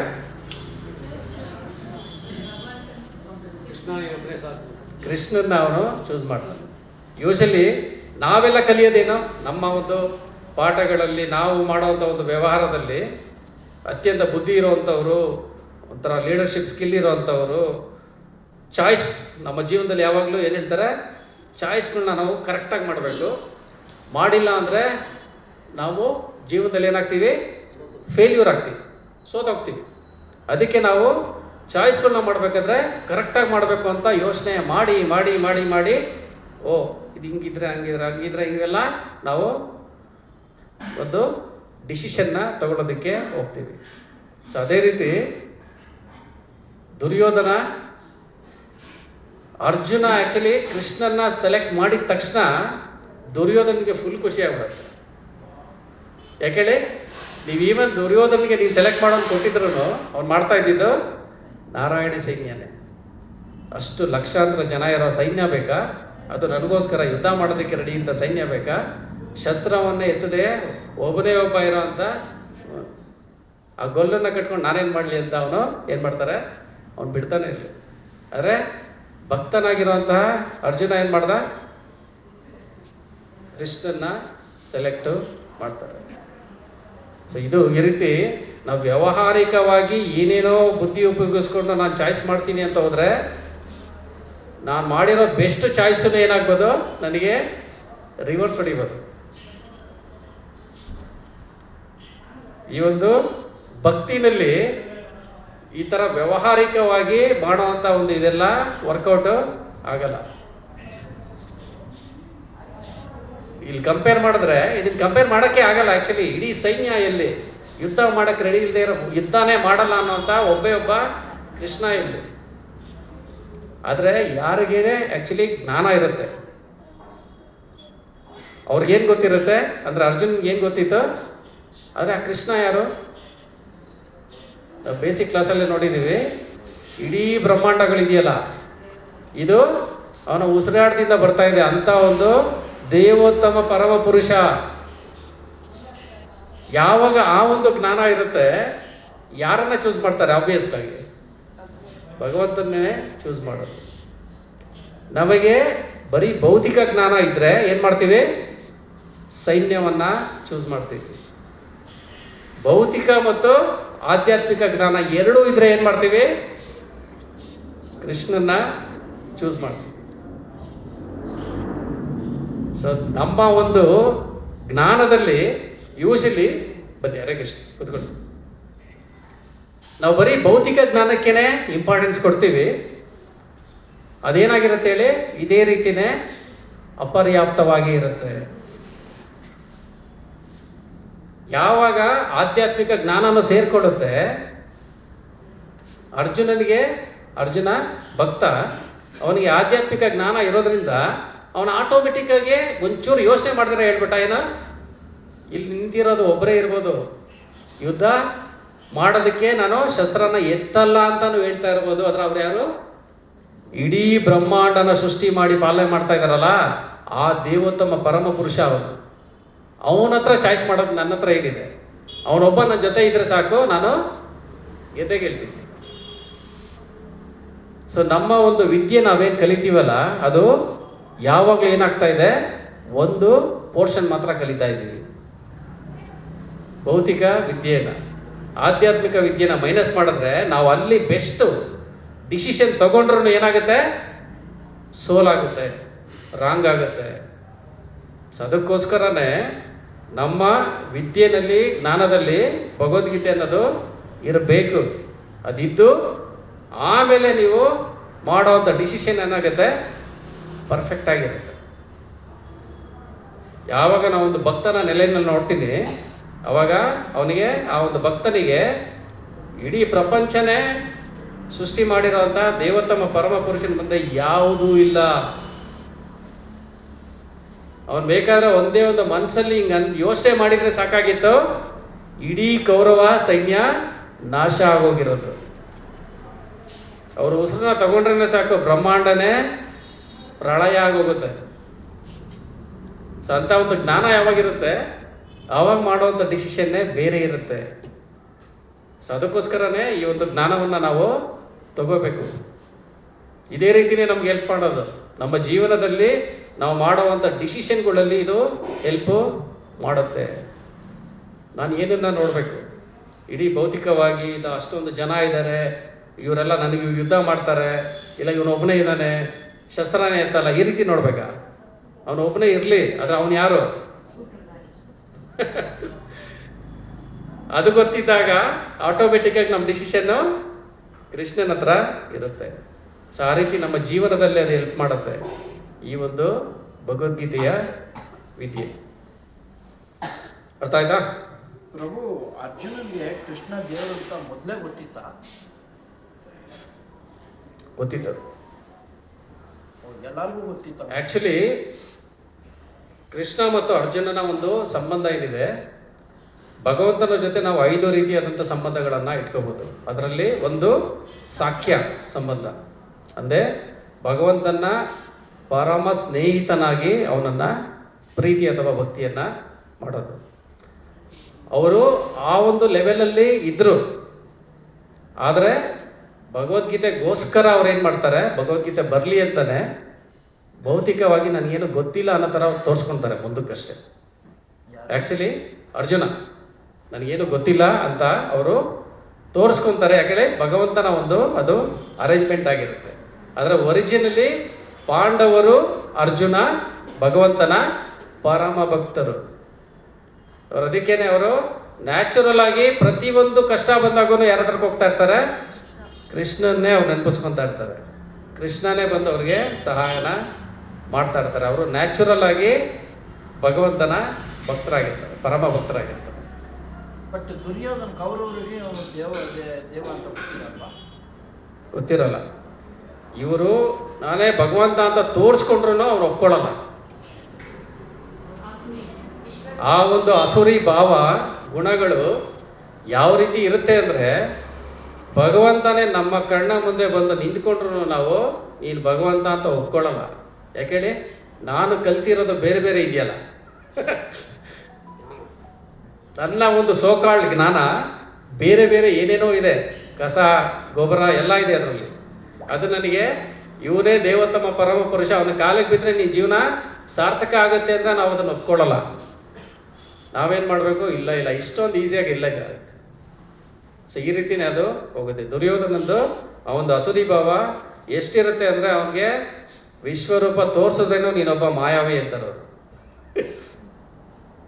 ಅವ್ರಿಗೆ ಒಪ್ಕೊಳ್ಳೋದಕ್ಕೆ ಸಾಧ್ಯನೇ ಆಗಲ್ಲ. ಆ ಒಂದು ಮನಸ್ಥಿತಿ ಅವರಿಗೆ ಬರೋದೇ ಇಲ್ಲ, ಕೊನೆಯವರೆಗೂ ಅದು ಬರಲ್ಲ. ಆದರೆ ಪಾಂಡವರು ನ್ಯಾಚುರಲ್ ಆಗಿ ಭಗವಂತನ ಭಕ್ತರಾಗಿ ಇರ್ತಾರೆ, ಅವರ ಮೇಲೇ ಡಿಪೆಂಡೆನ್ಸಿ ಆಗಿರ್ತಾರೆ, ಅವ್ರು ಹೇಳಿದ್ದನ್ನೇ ಕೇಳ್ತಾ ಇರ್ತಾರೆ.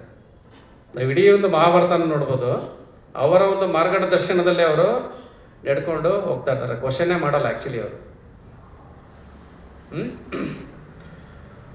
ಓಕೆ, ಸೊ ಮುಂದಿನ ಒಂದು ಶ್ಲೋಕ 13. ಸೊ ಶಂಖನ ಭೀಷ್ಮಾಚಾರ್ಯರು ಓದಿದ್ರು. ಶಂಖ ಓದಿದ ತಕ್ಷಣ ಏನಾಗಬೇಕು, ಯುದ್ಧ ಶುರು ಆಗಬೇಕು. ಯಾವ ರೀತಿ ನೆಕ್ಸ್ಟ್ ಏನಾಗತ್ತೆ ಅನ್ನೋದನ್ನು ನೋಡೋಣ. ಈಗ 13ನೇ ಶ್ಲೋಕದಲ್ಲಿ ಶಂಖ ಓದಿದ ತಕ್ಷಣ ಏನೆಲ್ಲ ನಡೀತು ಅನ್ನೋದು ಇಲ್ಲಿ ಕೊಟ್ಟಿದ್ದಾರೆ. ಸೊ ಇದನ್ನು ರಿಪೀಟ್ ಮಾಡಿ. ತತಃ ಶಂಕಾಶ್ಚ ಭೇರ್ಯಾಶ್ಚ ತತಃ ಶಂಕಾಶ್ಚ ಭೇರ್ಯಶ್ಚ ಪಣವಾನಕ ಗೋಮುಖಾಃ ಪಣವಾನಕ ಗೋಮುಖಾಃ ಸಹಸ್ಯೈವಾಭ್ಯ ಹನ್ಯಂತ ಸಹಸ್ಯೈವಾಭ್ಯ ಹನ್ಯಂತ ಶಬ್ದುಸ್ತು ಮೂಲೋ ಭವ ಶಬ್ದಸ್ತು ಮೂಲೋ ಭವ. ಅನುವಾದನ ರಿಪೀಟ್ ಮಾಡಿ. ಅನಂತರ ಶಂಖಗಳು, ಬೇರಿಗಳು, ಡೋಲು, ತಮಟೆ, ಗೋಮುಖ ಮೊದಲಾದ ವಾದ್ಯಗಳು ಇದ್ದಕ್ಕಿದ್ದಂತೆ ಒಟ್ಟಿಗೆ ಮೊಳಗಿದವು. ಆ ರಣಶಬ್ದವು ಭೀಷಣವಾಗಿತ್ತು. ಯಾವಾಗ ಸೈನ್ಯಾಧಿಪತಿಯಾದಂಥ ಭೀಷ್ಮಾಚಾರ್ಯರು ಶಂಖವನ್ನು ಊದ್ತಾರೆ, ಸೊ ಅವರ ಕಡೆ ಇರುವಂಥ ಎಲ್ಲರೂ ಏನೇನು ಮಾಡ್ತಾ ಇದ್ದಾರೆ, ತಮ್ಮಲ್ಲಿರುವಂಥ ಎಲ್ಲ ಶಂಖಗಳನ್ನು ಓದೋದಕ್ಕೆ ಶುರು ಮಾಡ್ತಾ ಇದ್ದಾರೆ. ಡೋಲು, ಬೇರಿ, ತಮಟೆ, ಗೋಮುಖ ಈ ರೀತಿ ಏನೆಲ್ಲ ವಾದ್ಯಗಳಿದೆ ಎಲ್ಲನೂ ತಗೊಂಡು ಅವ್ರು ಏನು ಮಾಡ್ತಾ ಇದ್ದಾರೆ, ಜೋರಾಗಿ ಊದ್ತಾ ಇದ್ದಾರೆ. ಆ ಒಂದು ಪರಿಸ್ಥಿತಿ ಅಂದರೆ ಒಂದು ಸಂದರ್ಭ ಯಾವ ರೀತಿಯಾಗಿತ್ತು, ಆ ಒಂದು ರಣರಂಗದಲ್ಲಿ ಆ ಒಂದು ಶಬ್ದವು ಅತ್ಯಂತ ಭೀಷಣವಾದಂಥ ಒಂದು ಶಬ್ದವನ್ನು ಅದು ಮಾಡ್ತಾ ಇತ್ತು. ಸೊ ಇದಕ್ಕೆ ಆ್ಯಕ್ಚುಲಿ ಭಾವಾರ್ಥ ಶ್ರೀಲ ಪ್ರಭುಪಾದ ಬರೆದಿಲ್ಲ. ಸೊ ಮುಂದಿನ ಒಂದು ಶ್ಲೋಕಕ್ಕೆ ಹೋಗೋಣ. ಭೀಷಣ ಅಂದರೆ ಭೀಕರ, ಭಯಂಕರವಾಗಿತ್ತು. ಎಸ್. ಸೊ ಆ ರೀತಿ ಒಂದು ಸೌಂಡು ಆ ಒಂದು ರಣರಂಗದಲ್ಲಿ ಬರ್ತಾ ಇದೆ. ಸೊ ಆ ರೀತಿ ಬರಬೇಕಾದ್ರೆ ಇದು ಕೌರವರ ಕಡೆ ಆಯಿತು. ಪಾಂಡವರ ಕಡೆ ಏನಾಗುತ್ತೆ ಅನ್ನೋದನ್ನು ನೋಡೋಣ. ಅಂದರೆ ಕ್ಯಾಮ್ರಾ ಕೌರವರ ಕಡೆ ಇತ್ತು, ಈಗ ಪಾಂಡವರ ಕಡೆಗೆ ಬಂದರೆ ಏನಾಗುತ್ತೆ ಅನ್ನೋದನ್ನು ನೋಡೋಣ, ಅಲ್ಲಿ ಏನಾಗ್ತಾ ಇದೆ ಅಂತ. ಸೊ ಇಲ್ಲಿ ಏನಾಗುತ್ತೆ, ನಮ್ಮ ಹೀರೋ ಎಂಟ್ರಿ ಆಗುತ್ತೆ. ಯೂಶಲಿ ಒಂದು ಸಿನಿಮಾದಲ್ಲಿ ಹೀರೋದು ಎಂಟ್ರಿ ಆಗ್ಬೇಕಾದ್ರೆ ಏನೇನೋ ಒಂದು ಬಿಲ್ಡಪ್ ಕೊಟ್ಬಿಟ್ಟೆಲ್ಲ ತೋರಿಸ್ತಾರಲ್ಲ. ಕೆಲವರು ಬೈಕಲ್ಲಿ ದುಬುಕೊಂಡು ಬಳಿದ್ರೆ, ಕೆಲವರು ಹೆಲಿಕಾಪ್ಟರಿಂದ ಮೇಲ್ಗಡೆಯಿಂದ ಬರ್ತಾರೆ. ಸರ್ ಅದು ಏನೇನೋ ಒಂದು ಬಿಲ್ಡಪ್ಗಳು ಕೊಡ್ತಾರೆ. ಇಲ್ಲಿ ನಮ್ಮ ಹೀರೋ ಯಾವ ರೀತಿ ನಮ್ಮ ಈ ಒಂದು ಭಗವದ್ಗೀತೆಯಲ್ಲಿ ಫಸ್ಟ್ ಟೈಮು ಮೆನ್ಷನ್ ಆಗ್ತಾ ಇದೆ, ಅಪಿಯರ್ ಆಗ್ತಾ ಇದ್ದಾರೆ, ಎಂಟ್ರಿ ಕೊಡ್ತಾ ಇದ್ದಾರೆ. ಅವ್ರು ಯಾವ ರೀತಿ ಬರ್ತಾರೆ ಅನ್ನೋದನ್ನು ನೋಡೋಣ. ಶ್ಲೋಕ 14. ತಥಾ ಶ್ವೇತೈರ್ ಅಹೈರ್ಯುಕ್ತೆ तथा श्वेतैर्हयैर्युक्ते महती स्यन्दने स्थितौ महती स्यन्दने स्थितौ माधवः पाण्डवश्चैव माधवः पाण्डवश्चैव दिव्यौ शङ्कौ प्रदद्मतु दिव्यौ शङ्कौ प्रदद्मतुः ಅನುವಾದನ ರಿಪೀಟ್ ಮಾಡಿ. ಎದುರು ಪಕ್ಷದಲ್ಲಿ ಬಿಳಿಯ ಕುದುರೆಗಳನ್ನು ಕಟ್ಟಿದ ಮಹಾರಥದಲ್ಲಿ ಉಪಸ್ಥಿತರಾಗಿದ್ದ ಶ್ರೀಕೃಷ್ಣನು ಅರ್ಜುನನು ತಮ್ಮ ಅಲೌಕಿಕವಾದ ಶಂಖಗಳನ್ನು ಊದಿದರು. ಸೊ ಇಲ್ಲಿ ನಮ್ಮ ಹೀರೋ ಎಂಟ್ರಿ ಯಾವ ರೀತಿ ಆಗ್ತಾ ಇದೆ? ಎದುರು ಪಕ್ಷ ಸೀರು ಪಾಂಡವರ ಕಡೆಗೆ ಬಂದಿದ ತಕ್ಷಣ ಅಲ್ಲಿ ಕುದುರೆ ಯಾವ ಥರ ಇದೆ? ಬಿಳಿಯ ಕುದುರೆ, ಶ್ವೇತ ವರ್ಣದ ಒಂದು ಕುದುರೆ. ಇದು ಕೃಷ್ಣ ನಡೆಸ್ತಾ ಇರುವಂಥ ಒಂದು ರಥಕ್ಕೆ ಬಿಳಿಯಾದಂಥ ಒಂದು ಕುದುರೆನ ಅಲ್ಲಿ ಕಟ್ಟಿದ್ದಾರೆ. ಆಮೇಲೆ ಆ ರಥ ಯಾವ ರೀತಿ ಇದೆ? ಮಹಾರಥ. ಆ ಒಂದು ಅತ್ಯಂತ ಅಂದರೆ ಬಲಿಷ್ಠವಾಗಿರೋಂಥ ಒಂದು ರಥ. ಆ ರಥದಲ್ಲಿ ಯಾರು ಕೂತಿದ್ದಾರೆ? ಕೃಷ್ಣ ಕೂತಿದ್ದಾರೆ. ಆಮೇಲೆ ಅವ್ರ ಜೊತೆ ಅರ್ಜುನ ಇದ್ದಾರೆ. ಆದರೆ ಯೂಶಲಿ ಒಬ್ಬ ಹೀರೋ ಎಂಟ್ರಿ ಕೊಡಬೇಕಾದ್ರೆ ಯಾವುದೋ ಒಂದು ದೊಡ್ಡ ಕಾರಲ್ಲೋ ಒಂದು ಬೈಕಲ್ಲೋ ಬಂದಿದ ತಕ್ಷಣ ಆ ಡ್ರೈವರ್ ತೆಗೆದುಬಿಟ್ಟು ಹೀರೋಗೆ ಪಾಪ ಎಂಟ್ರಿ ಕೊಡೋದಕ್ಕೆ ಬಿಡ್ತಾರೆ. ಆದರೆ ಇಲ್ಲಿ ನಮ್ಮ ಹೀರೋ ಏನಾಗಿದ್ದಾರೆ? ಅವರೇ ಡ್ರೈವರ್ ಆಗ್ಬಿಟ್ಟಿದ್ದಾರೆ. ಹೌದು ತಾನೆ? ಇಲ್ಲಿ ಆ ರಥದ ಮೇಲ್ಗಡೆ ಕೂತಿದ್ದಾರೆ ಕೃಷ್ಣ. ಎಲ್ಲಿ ಕೂತಿದ್ದಾರೆ? ಸಾರಥಿಯಾಗಿ ಕೂತಿದ್ದಾರೆ. ಅರ್ಜುನ ಮೇಲ್ಗಡೆ ಕೂತಿದ್ದಾರೆ. ಸೊ ಇವರು ನಮ್ಮ ಹೀರೋ ಎಂಟ್ರಿ ಕೊಡ್ತಾ ಇದ್ದಾರೆ. ಅಂಥ ಸೂಪರ್ ಆಗಿರೋವಂಥ ಒಂದು ರಥ ಇದೆ. ಅಷ್ಟೊಂದು ಫುಲ್ ಬಿಳಿಯಾಗಿರೋಂಥ ಒಂದು ಕುದುರೆಗಳಿದೆ. ಕಟ್ಟಿ ಅದನ್ನು ಅಂಥ ದಿವ್ಯವಾಗಿರೋಂಥ ಒಂದು ರಥ ಇದೆ. ಅಲ್ಲಿ ನಮ್ಮ ಹೀರೋಗೆ ಒಂದು ಫೋಕಸ್ ಮಾಡಿ ನೋಡಿದ್ರೆ ಎಲ್ಲಿದ್ದಾರೆ ಅವರು? ಡ್ರೈವರ್ ಸ್ಥಾನದಲ್ಲಿ ಕೂತಿದ್ದಾರೆ. ಒಬ್ಬ ಸಾರಥಿಯಾಗಿ ಅವರು ಕೂತಿದ್ದಾರೆ. ಮೇಲ್ಗಡೆ ಅರ್ಜುನ ಕೂತಿದ್ದಾರೆ. ಸೊ ಇದು ನಮಗೆ ಅತ್ಯಂತ ಮುಖ್ಯವಾಗಿರೋದು. ಭಗವಂತ ತನ್ನ ಭಕ್ತನಿಗೋಸ್ಕರ ಏನು ಬೇಕಾದರೂ ಮಾಡ್ತಾನೆ ಅನ್ನೋದಕ್ಕೆ ಇದೇನೇ ಸಾಕ್ಷಿ. ನಮಗೆ ಒಂದು ಸ್ವಲ್ಪ ಪೊಸಿಷನ್ ಬಂದರೆ, ಸ್ವಲ್ಪ ಹಣ ಬಂದರೆ ಸಾಕು, ನಮ್ಮ ತಲೆ ಹಿಂಗಿರೋದು ಹಿಂಗೋಗ್ಬಿಟ್ಟಿರುತ್ತೆ ಆ್ಯಕ್ಚುಲಾಗಿ. ಹೌದು ತಾನೆ? ಒಂದು ಸ್ವಲ್ಪ ಪೊಸಿಷನ್ ಬರಲಿ, ಒಂದು ಸ್ವಲ್ಪ ಹಣ ಬರಲಿ, ನಮ್ಮ ತಲೆ ಹೇಗಿರೋದು ಏನೋ ಆಗ್ಬಿಟ್ಟಿರುತ್ತೆ. ನಾವು ಮಾತಾಡೋವಂಥ ಸ್ಟೈಲೇ ಬೇರೆ ಆಗ್ಬಿಟ್ಟಿರುತ್ತೆ. ನಾವು ಊಹೆ ಮಾಡ್ಕೊಳಕ್ಕಾಗಲ್ಲ. ನಾನೊಬ್ಬ ಡ್ರೈವರ್ ಆಗ್ತೀನಿ, ಇನ್ನೊಬ್ಬರನ್ನ ನನ್ನ ಫ್ರೆಂಡನ್ನು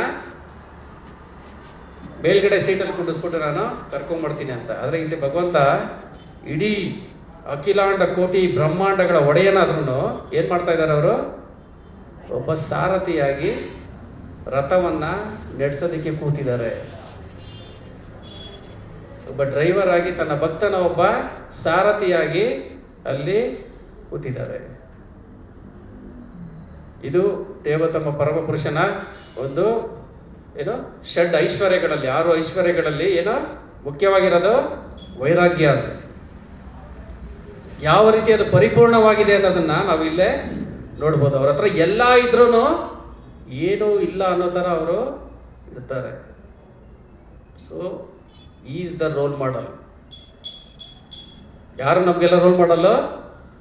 ಕೃಷ್ಣ. ಅಂಥ ದೇವತಮ ಪರಮ ಪುರುಷ ಲಕ್ಷ್ಮೀ ರಮಣ. ನಾವು ದುಡ್ಡುಗೋಸ್ಕರ ಯಾರ ಹತ್ರಕ್ಕೆ ಹೋಗ್ತೀವಿ? ಯಾವಾಗಲೂ ಲಕ್ಷ್ಮೀ ದೇವಿ ಹತ್ರಕ್ಕೇನೆ ನಾವು ಹೋಗ್ತೀವಿ. ಆ ಲಕ್ಷ್ಮೀ ದೇವಿ ಯ ಪತಿ ಯಾರು? ಕೃಷ್ಣ.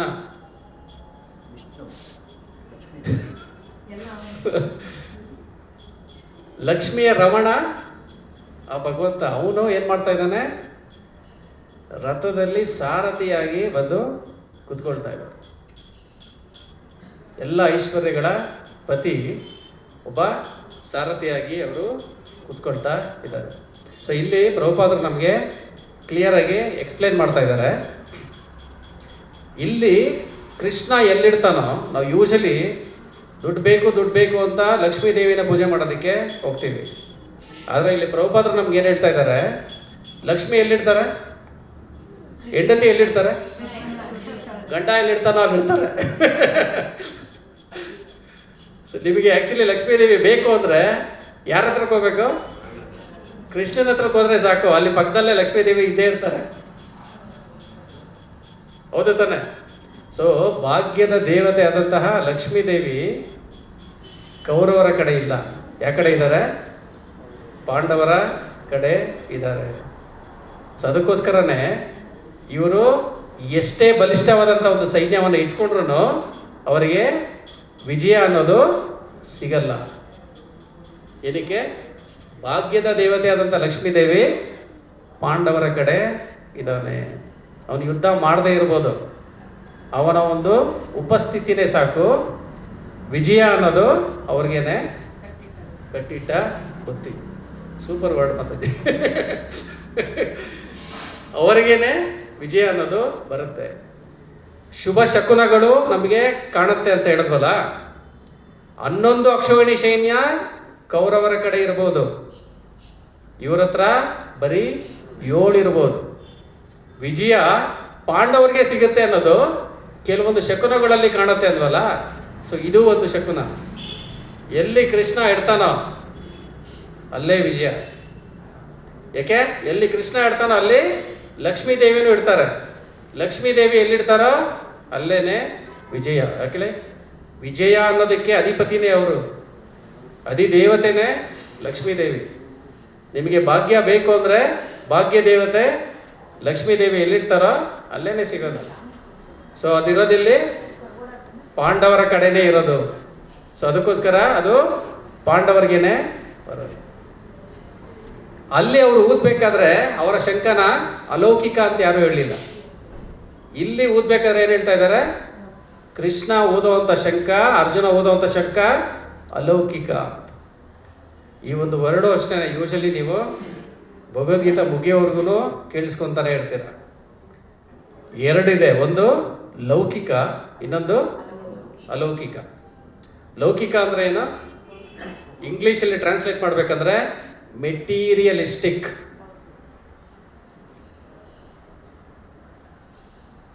ಏನು? ಮೆಟೀರಿಯಲಿಸ್ಟಿಕ್.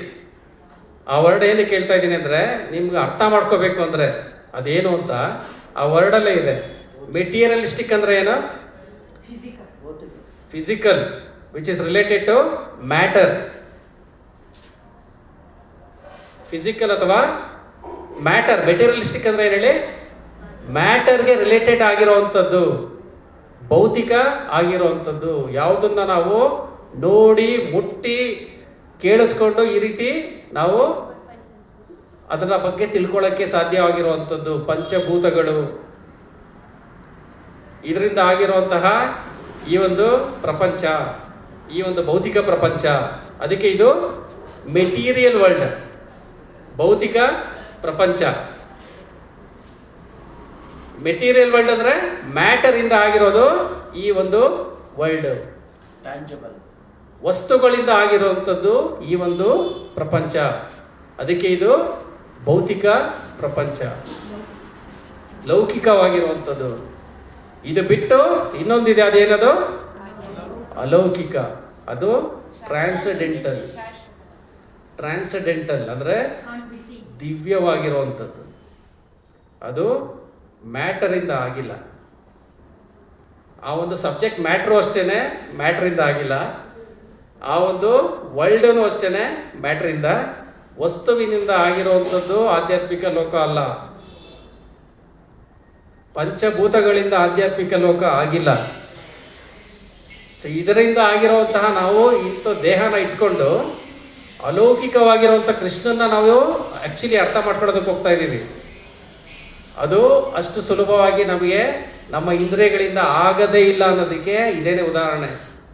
ಯಾಕೇಳಿ, ನಾನು ಇರೋದೇ ಒಂದು ಮೋಡು, ಅದಿರೋದೇ ಬೇರೆ ಮೋಡು.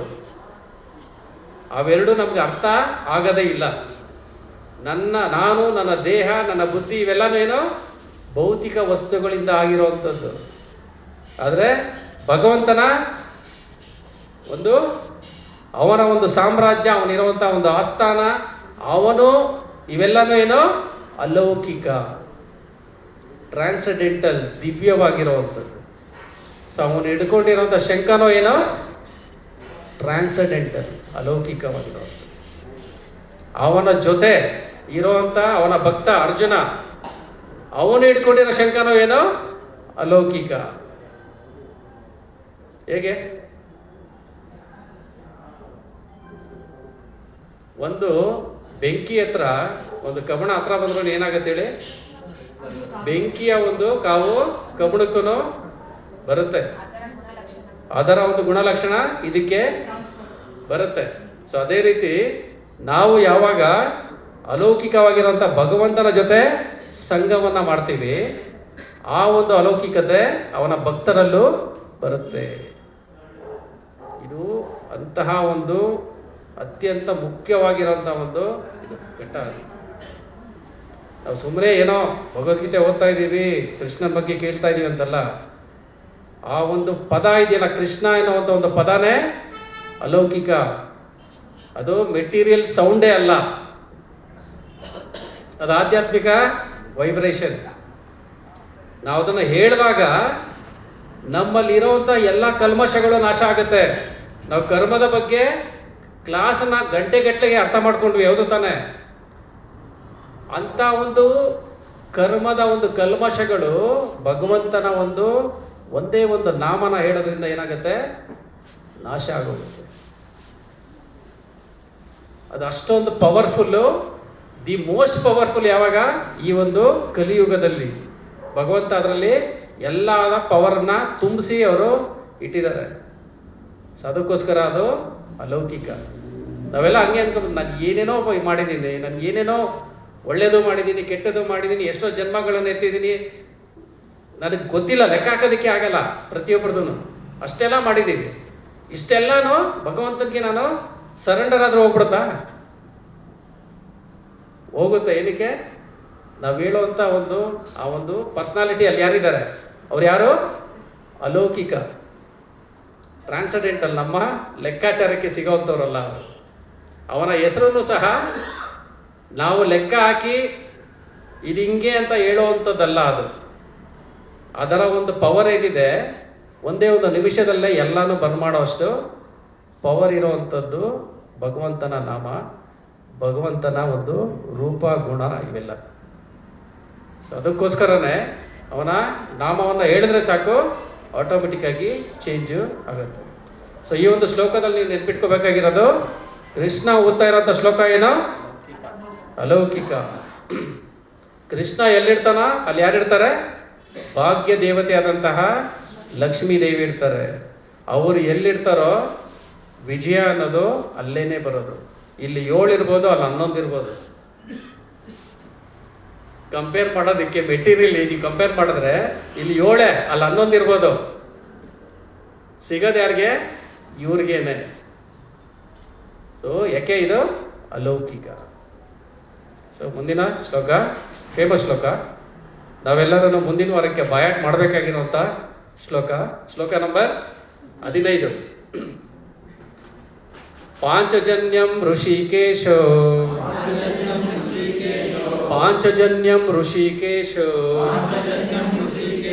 ದೇವದತ್ತಂ ಧನಂಜಯ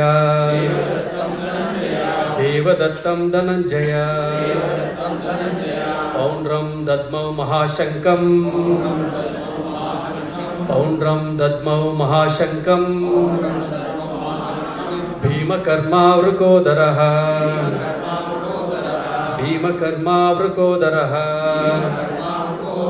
ಪಾಂಚಜನ್ಯಂ ಋಷಿಕೇಶೋ ದೇವದತ್ತಂ ಧನಂಜಯ ಪೌಂಡ್ರಂ ದದ್ಮೌ ಮಹಾಶಂಕಂ ಭೀಮಕರ್ಮಾವೃಕೋದರಃ ಭೀಮಕರ್ಮಾವೃಕೋದರಃ. ಅನುವಾದ: ಋಷಿಕೇಶನು ತನ್ನ ಪಾಂಚಜನ್ಯವೆನ್ನುವ ಶಂಖವನ್ನು ಅರ್ಜುನನು ದೇವದತ್ತವನ್ನು ವೃಕೋದರನು ಮತ್ತು ಅದ್ಭುತ ಸಾಹಸಗಳನ್ನು ಮಾಡಬಲ್ಲವನೂ ಆದ ಭೀಮನು ಪೌಂಡ್ರವೆನ್ನುವ ಮಹಾಶಂಖವನ್ನು ಊದಿದರು. ಸೊ ಹೀರೋ ಹತ್ರ ಬಂದ್ವಿ. ಸೊ ಹೀರೋ ಕೈನಲ್ಲಿ ಅವ್ರು ಶಂಖ ಊದಿದಾರಂದ್ರೆ ಯುದ್ಧ ಶುರು ಮಾಡಬೇಕಂದ್ರೆ ಇವರನ್ನು ಶಂಖನ ಊದಬೇಕು. ಸೊ ಪಾಂಡವರ ಪಕ್ಷದಲ್ಲೂ ಶಂಖ ಊದೋದಕ್ಕೆ ಶುರು ಮಾಡ್ತಾರೆ. ಮೊದಲಿಗೆ ಯಾರು ಓದ್ತಾರೆ? ಕೃಷ್ಣ. ಅವರ ಕೈಲಿರುವಂಥ ಶಂಖದ ಹೆಸರೇನು? ಪಾಂಚಜನ್ಯ ಎನ್ನುವಂಥ ಒಂದು ಶಂಖವನ್ನು, ಅಲೌಕಿಕವಾದಂಥ ಒಂದು ಶಂಖವನ್ನು ಕೃಷ್ಣ ಓದ್ತಾರೆ. ಆಮೇಲೆ ಅರ್ಜುನನ್ಗೆ ಇಲ್ಲಿ ಏನಂತ ಕರೀತಾ ಇದ್ದಾರೆ? ಧನಂಜಯ ಅಂತ ಕರೀತಾರೆ. ಧನ ಅದನ್ನ ಪಡ್ಕೊಂಡು ಬರೋ ಅಂಥವನು ಧನಂಜಯ. ಸಂಪತ್ತನ್ನ ಗಳಿಸಿ ತರೋ ಅಂಥವನು ಧನಂಜಯ. ಧನ ಅಂದ್ರೆ ಏನು? ಸಂಪತ್ತು. ಸೊ ಪಾಂಡವರಿಗೆ ಅಂದರೆ ಯುಧಿಷ್ಠರನಿಗೆ ಯಜ್ಞ ಯಾಗಾದಿಗಳನ್ನು ಮಾಡೋದಕ್ಕೆ ಅವಶ್ಯಕತೆ ಇರುವಂತಹ ಸಂಪತ್ತನ್ನು ಅರ್ಜುನ ಹೋಗಿ ಅವರು ಏನು ಮಾಡ್ತಾ ಇರ್ತಾರೆ? ಆ ಒಂದು ಸಂಪತ್ತನ್ನು ತಂದು ಕೊಡ್ತಾ ಇರ್ತಾರೆ. ಸೊ ಅದಕ್ಕೋಸ್ಕರ ಅವರನ್ನು ಇಲ್ಲಿ ಏನಂತ ಕರಿತಾ ಇದ್ದಾರೆ? ಧನಂಜಯ ಅಂತ ಕರಿತಾ ಇದ್ದಾರೆ. ಕೃಷ್ಣನ ಏನಂತ ಕರಿತಾ ಇದ್ದಾರೆ? ಋಷಿಕೇಶ ಅಂತ ಕರಿತಾ ಇದ್ದಾರೆ. ಇದನ್ನು ಅಷ್ಟೇ ಈ ಒಂದು ಶ್ಲೋಕದಲ್ಲಿ ನೀವು ಮರಿಬಾರ್ದು ಅನ್ನೋಂಥ ಒಂದು ಪದ ಅಂದರೆ ಈ ಒಂದು ಋಷಿಕೇಶ ಅಂತ. ಈ ಒಂದು ಶ್ಲೋಕದಲ್ಲಿ ಅದನ್ನು ಏನಕ್ಕೆ ಯೂಸ್ ಮಾಡಿದ್ದಾರೆ? ಕೃಷ್ಣನ್ನ ಋಷಿಕೇಶ ಅಂತ ಏನಕ್ಕೆ ಕರೀತಾರೆ ಅಂತ. ಇದು ಅಷ್ಟೇ ನಮಗೆ ಒಂದು ಲೈಫ್ ಲೆಸನ್ನ ಕೊಡುತ್ತೆ. ಸೊ ಇದನ್ನು ಅರ್ಥ ಮಾಡ್ಕೊಳ್ಳೋಣ, ಏನು ಅದರ ಒಂದು ಅರ್ಥ ಏನಿದೆ ಅಂತ. ಋಷಿಕೇಶ ಅಂದರೆ ಏನು? ಬಿಡಿಸಿ ಮಾಡಿದ್ರೆ ಋಷಿಕ ಪ್ಲಸ್ ಈಶ. ಋಷಿಕ ಅಂದರೆ ನಮ್ಮ ಇಂದ್ರಿಯಗಳು. ಇಂದ್ರಿಯಗಳು ಅಂದರೆ ಕಣ್ಣು, ಕಿವಿ, ಮೂಗು, ಬಾಯಿ ಇವೆಲ್ಲ ಇದೆಯಲ್ಲ, ನಮ್ಮ ಇಂದ್ರಿಯಗಳು. ಇದರ ಈಶ ಅಂದರೆ ಯಾರು? ಒಡೆಯ, ಓನರ್ ಈಸ್ ಋಷಿಕೇಶ. ಇದನ್ನ ಅರ್ಥ ಮಾಡಿಕೊಂಡೆ ನೋಡಿ. ಇದು ಇಲ್ಲಿ ಹೇಳ್ತಾ ಇರೋದು ಕೃಷ್ಣನ ಇಂದ್ರಿಯಗಳ ಒಡೆಯ ಋಷಿಕೇಶ ಅಲ್ಲ, ನಮ್ಮ ಇಂದ್ರಿಯಗಳ ಒಡೆಯ ಕೃಷ್ಣ ಅಂತ ಇಲ್ಲಿ ಹೇಳ್ತಾ ಇರೋದು. ನಮ್ಮ ಇಂದ್ರಿಯಗಳ ಒಡೆಯ ಯಾರು? ನಾವು ಅಂದ್ಕೊಂಡಿರೋದು ನಾವೇ. ನನಗೆ ಬೇಕಾದಾಗ ನೋಡ್ತೀನಿ, ನನಗೆ ಬೇಕಾದ ತಿಂತೀನಿ, ನನಗೆ ಎಲ್ಲಿ ಬೇಕೋ ಅಲ್ಲಿ ನಾಯಿ ಥರ ಅಲಿತೀನಿ. ನನಗೆ ಬೇಕಾದಂತಾನೆ ನಾನು ಮಾಡ್ತಾ ಇರೋದು, ನನಗೆ ಬೇಕಾದನ್ನೇ ನಾನು ನೋಡೋದು. ಹೌದು ತಾನೆ? ಆದರೆ ಇಲ್ಲಿ ಏನು ಹೇಳ್ತಾ ಇದ್ದಾರೆ? ನನ್ನ ಇಂದ್ರಿಯಗಳ ಒಡೆಯ ಕೃಷ್ಣ. ಇದನ್ನ ಯಾವ ರೀತಿ ಅರ್ಥ ಮಾಡ್ಕೊಳ್ಳೋದು?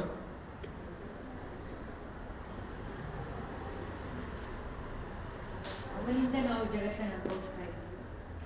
ಅವನಿಂದ ಈಗ 5 ಇಂದ್ರಿಯಗಳಿಂದ ಜೀವನ ನಡೆಸ್ತಾ ಇದ್ದೀವಿ. ಹೌದು. ನೋಡೋದಿಕ್ಕೆ, ತಿನ್ನೋದಿಕ್ಕೆ ಎಲ್ಲವೂ ಅವನು ಕೊಟ್ಟರೆ ಅವನು ಕೊಟ್ಟಿರೋದ್ರಿಂದಾನೇ ನಮಗಿದು ಬಂದಿದೆ. ನೀವು ಯಾರನ್ನ ಹಿಂದಿನ ಜನ್ಮದಲ್ಲಿ ಓಕೆ ಒಂದಿಷ್ಟು ನಾನು ಕೂಡಿಟ್ಟಿದ್ದೆ, ಅದನ್ನು ತಗೊಂಬಂದಿದ್ದೀನಿ, ನನ್ನ ಕೈ ಕಾಲು ಕಣ್ಣು ಮೂಗು ಅಂತ ತಗೊಂಬಂದಿದ್ದೀರಾ? ನಾವೆಲ್ಲ ಬಂದಿರೋದು ಬರಿಗೈಯಲ್ಲೇ. ಇದನ್ನು ನಮಗೆ ಕೊಟ್ಟಿರೋದು ಯಾರು? ಭಗವಂತನೇ ನಮಗೆ ಇದನ್ನು ಕೊಟ್ಟಿರೋದು. ನಾವು ಫಸ್ಟ್ ಆಫ್ ಆಲ್ ನಾವು ಅದನ್ನೇ ಬರೀತೀವಿ ಯಾವಾಗ್ಲೂ. ಇದನ್ನು ಕೊಟ್ಟಿರೋಂತಾನೆ ಈ ಓನರು. ಇವಾಗ ಯಾರೋ ಒಬ್ರು ಮನೇನ ನಮಗೆ ಬಾಡಿಗೆ ಕೊಟ್ಟರೆ ಯಾರು ಕೊಟ್ಟಿದ್ದಾರಲ್ಲ ಅವರೇ ತಾನೇ ಆ ಮನೆ ಓನರು. ನಾನೇನು ಮಾಡ್ತಾ ಇದ್ದೀನಿ? ಬಾಡಿಗೆಗೆ ವಾಸ ಇದ್ದೀನಿ ಅಷ್ಟೇ. ಅದರ ಓನರ್ ಯಾರು? ಆ ಒಂದು ಪ್ರಾಪರ್ಟಿ ಓನರ್ ಯಾರು? ದೇವರು. ನಾವು ಫಸ್ಟ್ ಮರೆಯೋದು ಇಲ್ಲಿಂದಾನೆ. ನಾವೇನು ಅನ್ಕೊಂತೀವಿ? ಇದರ ಓನರು ನಾನೇ. ನನಗೆ ಹೆಂಗೆ ಬೇಕೋ ನಾನು ಬದುಕ್ತಿದ್ದೀನಿ ಅಂತ ಭ್ರಮೆಯಲ್ಲಿ ಇರ್ತೀವಿ ಅಷ್ಟೇ, ಬದುಕಲ್ಲ. ಅದು ಬೇರೆ ವಿಷಯ ಅದು. ಆದರೆ ಫಸ್ಟ್ ನಾವು ತಿಳ್ಕೊಬೇಕಾಗಿರೋದು, ಇದನ್ನು ನಮಗೆ ಕೊಟ್ಟಿರೋದು ಯಾರು? ಕೃಷ್ಣ. ಈ ದೇಹ, ಈ ಒಂದು ಇಂದ್ರಿಯಗಳು, ಇದನ್ನೆಲ್ಲ ನಮಗೆ ಕೊಟ್ಟಿರೋದು ಯಾರು? ಓನರ್ ಆಗಿರುವಂತಹ ಕೃಷ್ಣ. ಅದಕ್ಕೋಸ್ಕರನೇ ಅವರು ಇದರ ಓನರು. ನೀವು ಒಪ್ಕೊಳ್ಳದೆ ಇರಿ, ಇದರ ಓನರು ಕೃಷ್ಣನೇ. ಅದಕ್ಕೋಸ್ಕರನೇ ಅವ್ರನ್ನ ಏನಂತ ಕರೀತಾರೆ? ಋಷಿಕೇಶ ಅಂತ ಕರೀತಾರೆ. ಯಾವಾಗ ಆ ಒಂದು ಇಂದ್ರಿಯಗಳನ್ನು ನಾವು ಆ ಓನರ್ ಯಾರಿದ್ದಾರೋ ಅವನ ಸೇವೆಗೆ ಉಪಯೋಗಿಸ್ತೀವಿ, ಅವಾಗ ಏನಾಗುತ್ತೆ? ಖುಷಿಯಾಗಿರ್ಬೋದು, ಆನಂದವಾಗಿ ಇರ್ಬೋದು. ಯಾವಾಗ ನಾನು ಓನರ್ನೇ ಮರೆತು ನಿನಗೆ ಬಾಡಿಗೆನೂ ಕೊಡಲ್ಲ, ಏನೂ ಕೊಡಲ್ಲ, ಏನು ಮಾಡ್ತೀಯ ಮಾಡ್ಕೊ ಅಂದ್ಬಿಟ್ಟು ನಮ್ಮ ಮನೆಯಲ್ಲಿ ನಾನೇ ಖುಷಿಯಾಗಿರ್ತೀನಿ ಅಂತ ಎಷ್ಟು ದಿನ ಇರ್ತೀರ? ಖುಷಿಯಾಗಿರ್ಬೋದಾ? 1 ತಿಂಗಳು ಇರ್ತೀರಾ, 2 ತಿಂಗಳು ಇರ್ತೀರಾ, ಆಮೇಲೆ ಏನಾಗುತ್ತೆ? ಓನರ್ ಮನೆ ಬಾಗಿಲಿಗೆ ಬಂದೇ ಬರ್ತಾನೆ, ಮನೆಯಿಂದ ಒದ್ದು ಹೊರಗಡೆ ಹಾಕ್ತಾರೆ. ಅವನು ಹಾಕ್ಲಿಲ್ಲ ಅಂದ್ರೂ ಕೇಸ್ ಹಾಕಿದ್ರೆ ಪೊಲೀಸವ್ರು ಯಾರ ಕರ್ಕೊಬಂದು ಹೊರಗಡೆ ಹಾಕ್ತಾರೆ. ಸೊ ನಮ್ಗೆಲ್ಲರಿಗೂ ಆಗೋ ಕೆಲಸನೇ ಅದು. ನಾವೇನು ಮಾಡ್ತೀವಿ? ನಾನೇ ಓನರು ಅಂತ ನನ್ನ ಜೀವನನ ಮಾಡ್ತಾನೆ ಇರ್ತೀನಿ. ಕೊನೆಯಲ್ಲಿ ಒದ್ದು ನಮ್ಮನ್ನು ಹೊರಗಡೆಗೆ ಹಾಕ್ತಾರೆ. ಯಾವಾಗ ಅಂತ ಅರ್ಥ ಆಗಿದೆ ಅಂದ್ಕೊಳ್ತೀನಿ. ಸೊ ನಮ್ಮನ್ನು ಹೊರಗಡೆ ಹಾಕ್ತಾರೆ. ಸೊ ಯಾವಾಗ ನಾವು ಅರ್ಥ ಮಾಡ್ಕೊಂಡು ಜೀವನ ಮಾಡ್ತೀವಿ, ಅವನೇ ಓನರು, ನನ್ನ ಇಂದ್ರಿಯಗಳನ್ನು ಅವನ ಸೇವೆಗೆ ಉಪಯೋಗಿಸ್ಬೇಕು ಅಂತ, ಅವಾಗ ಏನಾಗುತ್ತೆ? ನಮ್ಮ ಜೀವನನೇ ಬದಲಾಗುತ್ತೆ. ನಮ್ಮ ಜೀವನ ಇನ್ನೂ ಆನಂದಮಯವಾಗಿ ಕೂಡಿರುತ್ತೆ. ಸೊ ಇಲ್ಲಿ ಪ್ರಭುಪಾದರು ಅತ್ಯಂತ ಮುಖ್ಯವಾಗಿರುವಂಥ ಒಂದು ತತ್ವನ ನಮಗೆ ಹೇಳ್ತಾ ಇದ್ದಾರೆ. ಏನು ಗೊತ್ತಾದು? ಯಾವ ರೀತಿ ಒಂದು ಜೀವಾತ್ಮ ಪ್ರತಿಯೊಬ್ಬರ ಹೃದಯದಲ್ಲೂ ಭಗವಂತ ಪರಮಾತ್ಮನಾಗಿದ್ದಾನೆ, ನಾನೇ ಓನರು ಅಂತ ಇದ್ದಾನೆ. ಆದರೆ ಆ ಒಂದು ಜೀವಾತ್ಮ ಎಷ್ಟು ಭಗವಂತನಿಗೆ ಶರಣಾಗತಿ ಆಗ್ತಾರೋ, ಎಷ್ಟು ಸರೆಂಡರ್ ಆಗ್ತಾರೋ, ಅಷ್ಟು ಭಗವಂತ ಅವರ ಜೀವನವನ್ನು ನಡೆಸ್ತಾರೆ. ನಾವೆಲ್ಲರೂ ಜೀವನ ಮಾಡೋದಕ್ಕೆ ಇಷ್ಟೊಂದು ಒದ್ದಾಡ್ತಾ ಇದ್ದೀವಲ್ಲ, ಏನಕ್ಕೆ? ಅವನನ್ನು ಬಿಟ್ಟು ನಾವು ಜೀವನ ಮಾಡ್ತಾ ಇರೋದಕ್ಕೋಸ್ಕರನೇ. ನಾವು ಎಷ್ಟು ಪರ್ಸೆಂಟು ಅವನಿಗೆ, ಕೃಷ್ಣನಿಗೆ ಶರಣಾಗ್ತೀವೋ ಅಷ್ಟು ಪರ್ಸೆಂಟು ಅವನು ನಮ್ಮ ಜೀವನವನ್ನು ಅವನೇ ನಡೆಸ್ತಾನೆ. ನಾವು 0% ಶರಣಾದರೆ ಎಲ್ಲನೂ ನಾವೇ ನಡೆಸ್ಕೊಂಡು ಹೋಗ್ಬೇಕು. ಆ ಒಂದು ಭ್ರಮೆನಲ್ಲಿ ಹೋಗ್ಬೇಕು. ಆದರೆ ಅದನ್ನು ನಡೆಸೋರು ಮಾಯಾದೇವಿ ನಡೆಸ್ತಾರೆ ಹೊರತು ನಾವಂತೂ ನಡೆಸಲ್ಲ ಅದು ಆ್ಯಕ್ಚುಲಿ. ಸೊ ನಾನು ಸ್ಟ್ರಗಲ್ ಮಾಡಬೇಕು, ಒದ್ದಾಡಬೇಕು. ಪ್ರತಿಯೊಂದರಲ್ಲೂ ಆ್ಯಂಗ್ಸೈಟಿ, ಸ್ಟ್ರೆಸ್ಸು, ಇವೆಲ್ಲ ಏನಕ್ಕೆ ಬರುತ್ತೆ ಹೇಳಿ? ನಾನು ಮಾಡ್ತಾ ಇದ್ದೀನಿ ಅಂತ ಹೋಗೋದ್ರಿಂದ. ನಾನು ಎಷ್ಟು ಭಗವಂತನಿಗೆ ಶರಣಾಗತಿ ಆಗ್ತೀನೋ ಅಷ್ಟು ಪರ್ಸೆಂಟು ಭಗವಂತ ನಮ್ಮ ಜೀವನವನ್ನೇ ನಡೆಸ್ಕೊಂಡವರು ಹೋಗ್ತಾರೆ. ಇಲ್ಲಿ ಏನಕ್ಕೆ ಹೇಳ್ತಾ ಇದ್ದಾರೆ ಗೊತ್ತಾ? ಪಾಂಡವರು ಅಂದರೆ ಇಲ್ಲಿ ಎಸ್ಪೆಷಲಿ ಅರ್ಜುನ 100% ಅವ್ರಿಗೆ ಶರಣಾಗ್ಬಿಟ್ಟಿದ್ದಾರೆ. ಇವ್ರ ಹತ್ರ 7 ಇದ್ರೂ ಶರಣಾಗಿರೋದು ಯಾರಿಗೆ? ಈ 7, 11 ಬಾಕಿ ಎಲ್ಲರೂ ಸೃಷ್ಟಿ ಮಾಡಿದನಲ್ಲ ಅವನಿಗೆ ಅವರು ಶರಣಾಗ್ಬಿಟ್ಟಿದ್ದಾರೆ. ಸೊ ಇದನ್ನು ನಡೆಸ್ಬೇಕಾಗಿರೋದು ಯಾರೀಗ? ಕೃಷ್ಣನೇ ನಡೆಸ್ಕೊಂಡು ಹೋಗ್ತಾನೆ. ಯಾವಾಗ ಭಗವಂತ ನಡೆಸ್ತಾನೆ ಅಲ್ಲಿ ಆಟೋಮೆಟಿಕ್ಕಾಗಿ ಧರ್ಮ ಸ್ಥಾಪನೆ ಆಗತ್ತೆ. ಸೊ ಅದಕ್ಕೋಸ್ಕರನೇ ಇಲ್ಲಿ ಇದನ್ನು ಮೆನ್ಷನ್ನು ಮಾಡ್ತಾರೆ. ಸೊ ನಾನು ನನ್ನ ಜೀವನದಲ್ಲಿ ಎಷ್ಟು ಭಗವಂತನಿಗೆ ಶರಣಾಗಿದ್ದೀನೋ ಭಗವಂತ ಅಷ್ಟು ನನ್ನ ಕೈ ಹಿಡಿದು ನನ್ನ ಜೀವನದಲ್ಲಿ ಕರ್ಕೊಂಡು ಹೋಗ್ತಾರೆ. ಅದು ಆಗ್ತಾ ಇಲ್ಲ ಅಂದರೆ ತಪ್ಪು, ಮಿಸ್ಟೇಕ್ ಎಲ್ಲಿರೋದು? ಇಲ್ಲಿರೋದು. ನಾನು ಶರಣಾಗಿಲ್ಲ. ಸೊ ಇದನ್ನು ನಾವು ನೆನ್ಪಿಟ್ಕೋಬೇಕು. ಇದು ಫೇಮಸ್ ಶ್ಲೋಕ. ಅದರಲ್ಲಿ ಫೇಮಸ್ ವರ್ಡ್ ಏನು? ಋಷಿಕೇಶ. ನಮ್ಮ ಜೊತೆಯಾಗಿ ಇದ್ದಾರೆ, ಜನ್ಮ ಜನ್ಮಗಳಲ್ಲೂ ನಮ್ಮ ಜೊತೆಯಾಗಿ ಪರಮಾತ್ಮನಾಗಿದ್ದಾನೆ. ನಾನು ಎಷ್ಟು ಶರಣಾಗ್ತೀನೋ ಅಷ್ಟು ಅವರೇ ನಮ್ಮನ್ನು ಕರ್ಕೊಂಡು ಹೋಗ್ತಾರೆ. ಶರಣಾಗಲಿಲ್ಲ ಅಂದರೆ ಕಾಯ್ತಾ ಇರ್ತಾರೆ. ಈ ಜನ್ಮದಲ್ಲೂ ಕಾಯ್ತಾರೆ, ಮುಂದಿನ ಜನ್ಮಕ್ಕೂ ಕಾಯ್ತಾರೆ, ಅನೇಕ ಜನ್ಮಗಳಲ್ಲೂ ಅವರು ಕಾಯ್ತಾನೆ ಇರ್ತಾರೆ. ಅವರು ಅಂತಹ ಫ್ರೆಂಡ್. ಓಕೆನಾ? ಆಮೇಲೆ ಇಲ್ಲಿ ಇನ್ನೊಂದು ಹೇಳ್ತಾ ಇರೋದು, ಕೃಷ್ಣನ್ನ ಈ ರೀತಿ ಋಷಿಕೇಶ ಅಂತ ಏನು ಬಂತು, ಈ ರೀತಿ ಅನೇಕ ಹೆಸರುಗಳಿಂದ ನಾವು ಕರಿತೀವಿ. ಪ್ರಭುಪಾದರಲ್ಲಿ ಎಕ್ಸ್ಪ್ಲೇನ್ ಮಾಡ್ತಾ ಇದ್ದಾರೆ. ಅವನ ಹೆಸರು, ಗುಣ ಮತ್ತು ಲೀಲೆಗಳಿಂದ ಭಗವಂತನಿಗೆ ಅನೇಕ ಹೆಸರುಗಳನ್ನು ಭಕ್ತ ಕೊಟ್ಟು ಅವರನ್ನು ಕರೀತಾರೆ. ಅದಕ್ಕೆ ಉದಾಹರಣೆಯಾಗಿ ದೇವಕಿಯನ್ನ ತಾಯಿಯಾಗಿ ಸ್ವೀಕಾರ ಮಾಡಿದ, ಅದಕ್ಕೆ ಅವರನ್ನು ಏನಂತ ಕರೀತಾರೆ? ದೇವಕಿ ನಂದನ. ಯಶೋದೆಯನ್ನ ತಾಯಿಯಾಗಿ ಸ್ವೀಕಾರ ಮಾಡಿದ, ಅದಕ್ಕೆ ಯಶೋಧಾನಂದನ. ಅರ್ಜುನನಿಗೆ ಸಾರಥಿಯಾದ, ಅದಕ್ಕೋಸ್ಕರ ಪಾರ್ಥ ಸಾರಥಿ. ಸೊ ಈ ರೀತಿ ಅವರು ಮಾಡುವಂತಹ ಕೆಲಸಗಳಿಂದ, ಲೀಲೆಗಳಿಂದ ಅವರಿಗೆ ಭಕ್ತರು ಅಂಥ ಹೆಸರುಗಳನ್ನು ಕೊಟ್ಟು ಅವನನ್ನು ಗುಣಗಾನ ಮಾಡ್ತಾರೆ. ಅದೇ ರೀತಿಯೇ ಈ ಒಂದು ಋಷಿಕೇಶನೂ ಅಷ್ಟೇ. ಋಷಿಕೇಶ ಅಂದರೆ ಅವರು ನಮ್ಮೆಲ್ಲರ ಇಂದ್ರಿಯಗಳ ಒಡೆಯ. ನಾವು ಅವನಿಗೆ ಶರಣಾದರೆ ಒಡೆಯ ಅದನ್ನು ನಡೆಸ್ಕೊಂಡು ಹೋಗ್ತಾನೆ, ಚೆನ್ನಾಗೇ ನಡೆಸ್ಕೊಂಡು ಹೋಗ್ತಾರೆ. ನಾವು ಶರಣಾಗದೇ ಇರೋದಕ್ಕೋಸ್ಕರನೇ ಇಲ್ಲಿ ಹೋರಾಟವನ್ನು ನಾವು ಇಲ್ಲಿ ಮಾಡ್ತಾ ಇದ್ದೀವಿ. ಮೂರನೇದು ಶಂಕ ಯಾವ್ದಿದ್ದು? ಭೀಮ. ಎರಡನೇದು ದೇವದತ್ತ ಎನ್ನುವಂಥ ಶಂಕನ ಧನಂಜಯ, ಅರ್ಜುನ ಉದ್ದ. ಮೂರನೇದು ಯಾರು ಓದ್ತಾ ಇದ್ದಾರೆ?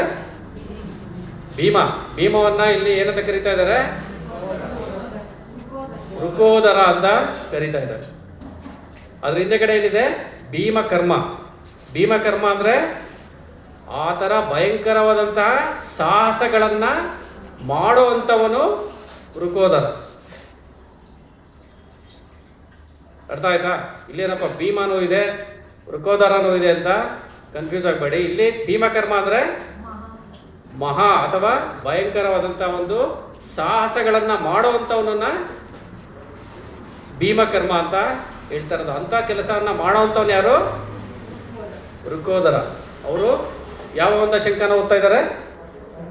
ಪೌಂಡ್ರ ಎನ್ನುವಂಥ ಒಂದು ಶಂಕವನ್ನ ಇಲ್ಲಿ ಓದ್ತಾ ಇದ್ದಾರೆ.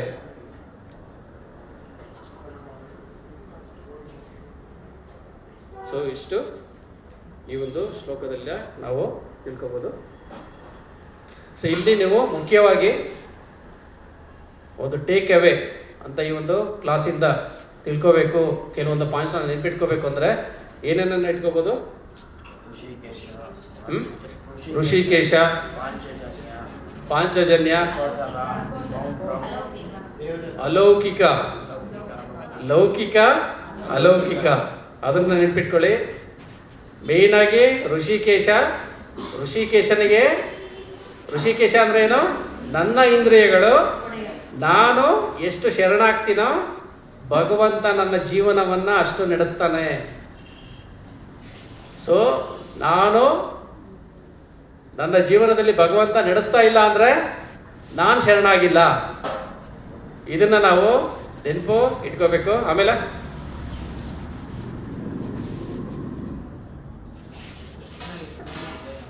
ಕೃಷ್ಣ ಎಲ್ಲಿರ್ತಾನ ಅಲ್ಲೇನೆ ವಿಜಯ. ಕೃಷ್ಣ ಎಲ್ಲಿರ್ತಾರೋ ಅಲ್ಲೇನೆ ಲಕ್ಷ್ಮೀ ದೇವಿ ಇರ್ತಾರೆ, ಲಕ್ಷ್ಮೀ ದೇವಿ ಎಲ್ಲಿರ್ತಾರೋ ಅಲ್ಲೇನೆ ವಿಜಯ. ಆಮೇಲೆ ಇವರು ಭೀಷ್ಮ ಊದಾದ್ಮೇಲೆ ಬೇರೆಯವರೆಲ್ಲ ಇದಾಗಿ ಇಲ್ಲಿ ನಾವು ಇನ್ನೊಂದು ಇದನ್ನ ತಿಳ್ಕೋಬೇಕು. ಭೀಷ್ಮ ಏನಕ್ಕೆ ಓದ್ತಾರೆ ಗೊತ್ತಾ? ಧರ್ಮ ಸ್ಥಾಪನೆ ಮಾಡೋದಕ್ಕೋಸ್ಕರ ಶಂಕ ಓದ್ತಾರ? ದುರ್ಯೋಧನನ್ನ ಖುಷಿ ಮಾಡೋದಕ್ಕೋಸ್ಕರ ಓದ್ತಾರೆ. ಅವ್ನ ಪಾಪ ಒದ್ದಾಡ್ತಾ ಇದ್ದಾನೆ, ಇಲ್ಲಿ ಹೋಗ್ತಾ ಇದ್ದಾನೆ, ಅಲ್ಲಿ ಹೋಗ್ತಾ ಇದ್ದಾನೆ, ಕಂಪೇರ್ ಮಾಡ್ತಾ ಇದ್ದಾನೆ, ಏನೇನೋ ಮಾಡ್ತಾ ಇದ್ದಾನೆ ಅಂತ ಅವನನ್ನ ಖುಷಿ ಕೊಡೋದಕ್ಕೋಸ್ಕರ ಅವ್ರೇನ್ ಮಾಡ್ತಾರೆ? ಶಂಕವನ್ನ ಓದ್ತಾರೆ. ಇಲ್ಲಿ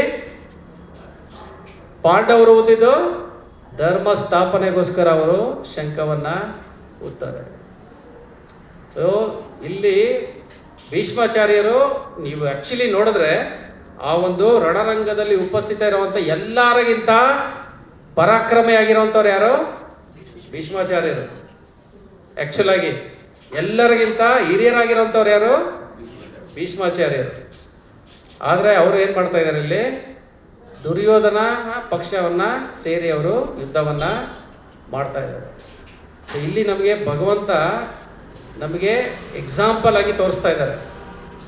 ನಮಗೆ ಎಷ್ಟೇ ಇದ್ರೂ, ಎಂಥ ಪರಾಕ್ರಮಿಯಾಗಿದ್ರೂ, ಎಷ್ಟು ಧರ್ಮವನ್ನು ನಾವು ತಿಳ್ಕೊಂಡಿದ್ರು, ನಾವೇನಾದರೂ ಅಧರ್ಮದ ಪಕ್ಷ ಸೇರಿಕೊಂಡ್ರೆ ಏನಾಗುತ್ತೆ? ನಾಶ ಅನ್ನೋದು ಆಗುತ್ತೆ. ಇವರೆಲ್ಲ ನಮಗೆ ಎಕ್ಸಾಂಪಲ್ಸು. ಆ್ಯಕ್ಚುಲಿ ಅವ್ರಿಗೆ ಧರ್ಮ ಗೊತ್ತಿಲ್ಲ ಅಂತಲ್ಲ, ಭಗವಂತನ ಬಗ್ಗೆ ಗೊತ್ತಿಲ್ಲ ಅಂತಲ್ಲ, ಪರಾಕ್ರಮ ಇಲ್ಲ ಅಂತಲ್ಲ, ಹಿರಿತನ ಇಲ್ಲ ಅಂತಲ್ಲ, ಎಲ್ಲ ಇದೆ. ಆದರೆ ಶಂಖ ಊದ್ಬೇಕಾದ್ರೆ ಅವರ ಒಂದು ಭಾವ ಏನಿತ್ತು? ದುರ್ಯೋಧನನಿಗೆ ನಾನು ಸಂತೋಷ ಮಾಡಬೇಕು ಅಂತ, ಅವನಿಗೆ ಸ್ವಲ್ಪ ಹರ್ಷ ಆಗಲಿ, ಖುಷಿ ಪಡಲಿ ಅಂತ ಅವ್ರೇನು ಮಾಡ್ತಾರೆ? ಶಂಖವನ್ನು ಊದ್ತಾರೆ. ಸೊ ಅಲ್ಲಿ ದುರ್ಯೋಧನ ನನಗೆ ನನ್ನ ಜೊತೆ ದ್ರೋಣಾಚಾರ್ಯರಿದ್ದಾರೆ, ಭೀಷ್ಮಾಚಾರ್ಯರಿದ್ದಾರೆ, ಕರ್ಣ ಇದ್ದಾರೆ, ಅವರಿದ್ದಾರೆ, ಇವರಿದ್ದಾರೆ, ನನ್ನನ್ನು ಎಡ್ಸವ್ರು ಯಾರು? ನಾನೇ ಗೆಲ್ಲೋದು. ಸೊ ಈ ರೀತಿ ಅವರೇನು ಮಾಡ್ತಾ ಇದ್ದಾರೆ? ಲೆಕ್ಕಾಚಾರದ ಮೇಲೆ ಲೆಕ್ಕಾಚಾರ ಹಾಕ್ಕೊಂಡು ಹೋಗ್ತಾ ಇದ್ದಾರೆ. ಸೊ ಇದನ್ನು ಒಂದೇ ಒಂದು ರಾಜ್ಕುಮಾರ್ ಮೂವಿದು ಒಂದೇ ಒಂದು ಡೈಲಾಗ್ ಇದೆ, ಅದನ್ನು ಹೇಳ್ಬಿಟ್ಟು ಈ ಒಂದು ಕ್ಲಾಸನ್ನು ಮುಗಿಸ್ತೀನಿ. ಆ ಒಂದು ಕ್ಲೈಮ್ಯಾಕ್ಸಲ್ಲಿ ನನಗೆ ದುರ್ಯೋಧನ ಈ ಒಂದು ಶ್ಲೋಕ ಅಂದರೆ ಸಾಕು, ಅದೇ ನೆನ್ಪು ಬರುತ್ತೆ ಯಾವಾಗಲೂ. ಅವನಿಗೆ ಅಷ್ಟೊಂದು ಪಾಪ ಒದ್ದಾಡ್ಕೊಂಡು ಇದು ಮಾಡ್ತಾ ಇರ್ತಾನೆ. ಫಿಲಮ್ ಹೆಸರು ಗೊತ್ತಿಲ್ಲ, ಕೇಳ್ಬಿಡಿ. ಕ್ಲೈಮ್ಯಾಕ್ಸಲ್ಲಿ ಆ್ಯಕ್ಚುಲಿ ವಿಲನ್ ಇರ್ತಾನೆ, ರಾಜ್ಕುಮಾರ್ ಇರ್ತಾರೆ. ಅವ್ರು ಬಂದ್ಬಿಟ್ಟು ಅವ್ರಿಗೆ ಹೇಳ್ತಾನೆ, ನೀನು ಇಷ್ಟೊಂದೆಲ್ಲ ಪ್ಲ್ಯಾನ್ ಮಾಡಿದೆ, ಅದು ಮಾಡಿದೆ, ಇದು ಮಾಡಿದೆ, ಇವೆಲ್ಲ ಮಾಡಿದ್ರು ಇದು ಒಂದು ಮಿಸ್ಟೇಕ್ ಮಾಡಿದೆ, ಅದರಿಂದ ನನಗೆ ನೀನೆಲ್ಲ ಕುತಂತ್ರಗಳು ಗೊತ್ತಾಗೋಯ್ತು. ಸೊ ನಿನ್ನನ್ನು ಇವತ್ತು ನಾನು ಸೋಲಿಸಿದ್ದೀನಿ. ನಿಂದು ಯಾವ ಥರ ಅಂದರೆ, ಇದು ರಾಜ್ಕುಮಾರ್ ಡೈಲಾಗ್ ಇದೆ, ತಿಪ್ಪೆನಲ್ಲಿ ಏನು ಬಿದ್ದಿರುತ್ತೆ? ಅನ್ನ ಬಿದ್ದಿರುತ್ತೆ. ತಿಪ್ಪೆನಲ್ಲಿ ಬಿದ್ದಿರುವಂಥ ಅನ್ನನ ತಿನ್ನಬೇಕು ಅಂತ ಏನೋ ಹೊಂಚಾಗ್ತಾ ಇರುತ್ತೆ?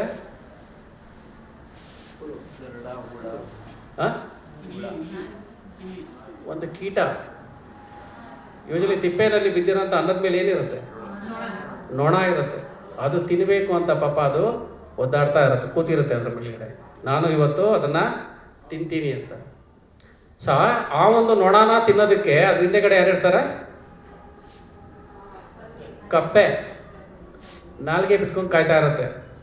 ಆ ನೊಣನ ಗಬಕ್ಕಂತ ಬಾಯೊಳಗಡೆ ಹಾಕೋಬೇಕು ಅಂತ. ಆ ಒಂದು ಕಪ್ಪೆನ ನುಂಗೋದಕ್ಕೆ ಯಾರು ಕಾಯ್ತಾ ಇರ್ತಾರೆ? ಹಾವು ಕಾಯ್ತಾ ಇರುತ್ತೆ. ಆ ಒಂದು ಹಾವನ್ನ ಹಿಡಿಯೋದಕ್ಕೆ ಯಾರು ಕಾಯ್ತಾ ಇರ್ತಾರೆ?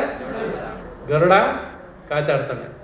ಆ ಗರುಡನ್ನೇ ತನ್ನ ವಾಹನ ಮಾಡ್ಕೊಂಡು ಮೆರಿತಾ ಇದ್ದಾನಲ್ಲ ಆ ನಾರಾಯಣ, ಅವನು ಮಾಡೋದು ಎಲ್ಲ ಪ್ಲ್ಯಾನ್. ನೀನೇನು ಮಾಡೋದು ಅಂತ ಅವನು ಮಾಡಿದ ಪ್ಲ್ಯಾನೇ ಇಲ್ಲಿ ನಡೆಯೋದು. ನಾವು ತಿಪ್ಪೆನಲ್ಲಿ ಬಿದ್ದಿರೋವಂಥ ನಾನು ಹಗಳನ್ನ ತಿನ್ನಬೇಕು ಅಂತ ನೊಣ ಹೊಂಚಾಕೋ ಥರ ನಾನು ಮಾಡ್ತಾ ಇರ್ತೀನಿ ಪ್ಲ್ಯಾನ್ಗಳನ್ನ. ಇಲ್ಲ ಒಂದು ಕಪ್ಪೆ ಥರ ನೊಣನ ನುಂಗನ ಅಂತ ಕಾಯ್ತಾ ಇರ್ತೀನಿ, ಇಲ್ಲ ಸರ್ಪದ ಥರ ಕಪ್ಪೆನ ನುಂಗನ ಅಂತ ಮಾಡ್ತಾ ಇರ್ತೀನಿ. ಇಲ್ಲಿ ದುರ್ಯೋಧನ ಮಾಡ್ತಾ ಇರೋದು ಅದೇ ಥರ ಪ್ಲ್ಯಾನ್ಗಳೇ. ಇವೆಲ್ಲ ಪ್ಲ್ಯಾನು ಇಲ್ಲಿ ನಡೆಯಲ್ಲ. ಯಾವ್ದು ನಡೆಯೋದು? ಆ ಗರುಡನ್ನೇ ವಾಹನ ಮಾಡ್ಕೊಂಡಿದ್ದಾನಲ್ಲ ಆ ನಾರಾಯಣ ಮಾಡ್ತಾನಲ್ಲ ಪ್ಲ್ಯಾನು, ಅವಂದೇ ನಡೆಯೋದು. ಸೊ ಓಕೆ, ಇಲ್ಲಿಗೆ ಮುಗಿಸೋಣ. ಭಗವಂತ ಹೀರೋ ಆಗಿ ಎಂಟ್ರಿ ಕೊಟ್ಟರು, ಭಕ್ತನಿಗೋಸ್ಕರ ಯಾವ ಪಾತ್ರನ ಬೇಕಾದ್ರೂ ವಹಿಸ್ಕೊಳಕ್ಕೆ ರೆಡಿ ಇರ್ತಾರೆ. ಹೀರೋ ಆಗಿ ಎಂಟ್ರಿ ಕೊಟ್ಟರು ಭಕ್ತನಿಗೋಸ್ಕರ ಅಲ್ಲ, ಅವ್ರು ಹೀರೋ ಆಗಿ ಬಂದ್ರು ಭಗವಂತ ಭಕ್ತನಿಗೋಸ್ಕರ ಯಾವ ಸ್ಥಾನವನ್ನಾದ್ರೂ ಬೇಕಾದ್ರೆ ತಗೊಳ್ತಾರೆ ಅಂತ ಹೇಳ್ಬಿಟ್ಟು ಕ್ಲಾಸಲ್ಲಿ. ಎಸ್, ಅವನು ಡ್ರೈವರ್ ಸಹ ಆಗ್ತಾನೆ ಅಂತ ದೇವತಮ ಪರಮಪುರುಷ ಭಕ್ತನಿಗೋಸ್ಕರ ಅವನು ಒಬ್ಬ ಸಾರಥಿ ಸಹ ಆಗ್ತಾನೆ. ಸೊ ಇಷ್ಟನ್ನು ನಾವು ತಿಳ್ಕೊಂಡ್ವಿ. ಸೊ ಇಲ್ಲಿಗೆ ನಿಲ್ಸೋಣ. ಸೊ ಇವತ್ತು 4 ಶ್ಲೋಕಗಳನ್ನು ತಿಳ್ಕೊಂಡಿದ್ದೀವಿ. ಇದರಲ್ಲಿ 15ನೇ ಶ್ಲೋಕ ಪಾಂಚಜನ್ಯಂ ಋಷಿಕೇಶನ ಕಂಠಪಾಠ ಮಾಡಬೇಕು. ಮುಂದಿನ ವಾರ ನೀವೆಲ್ಲರೂ ಅದನ್ನು ಬಾಯಾಟ್ ಮಾಡಿಕೊಂಡು ಒಪ್ಪಿಸ್ತೀರಾ. ಓಕೆನಾ? ಓಕೆ. ಏನಾದರೂ ಪ್ರಶ್ನೆ ಇದ್ದರೆ ಈಗ ಕೇಳ್ಬೋದು.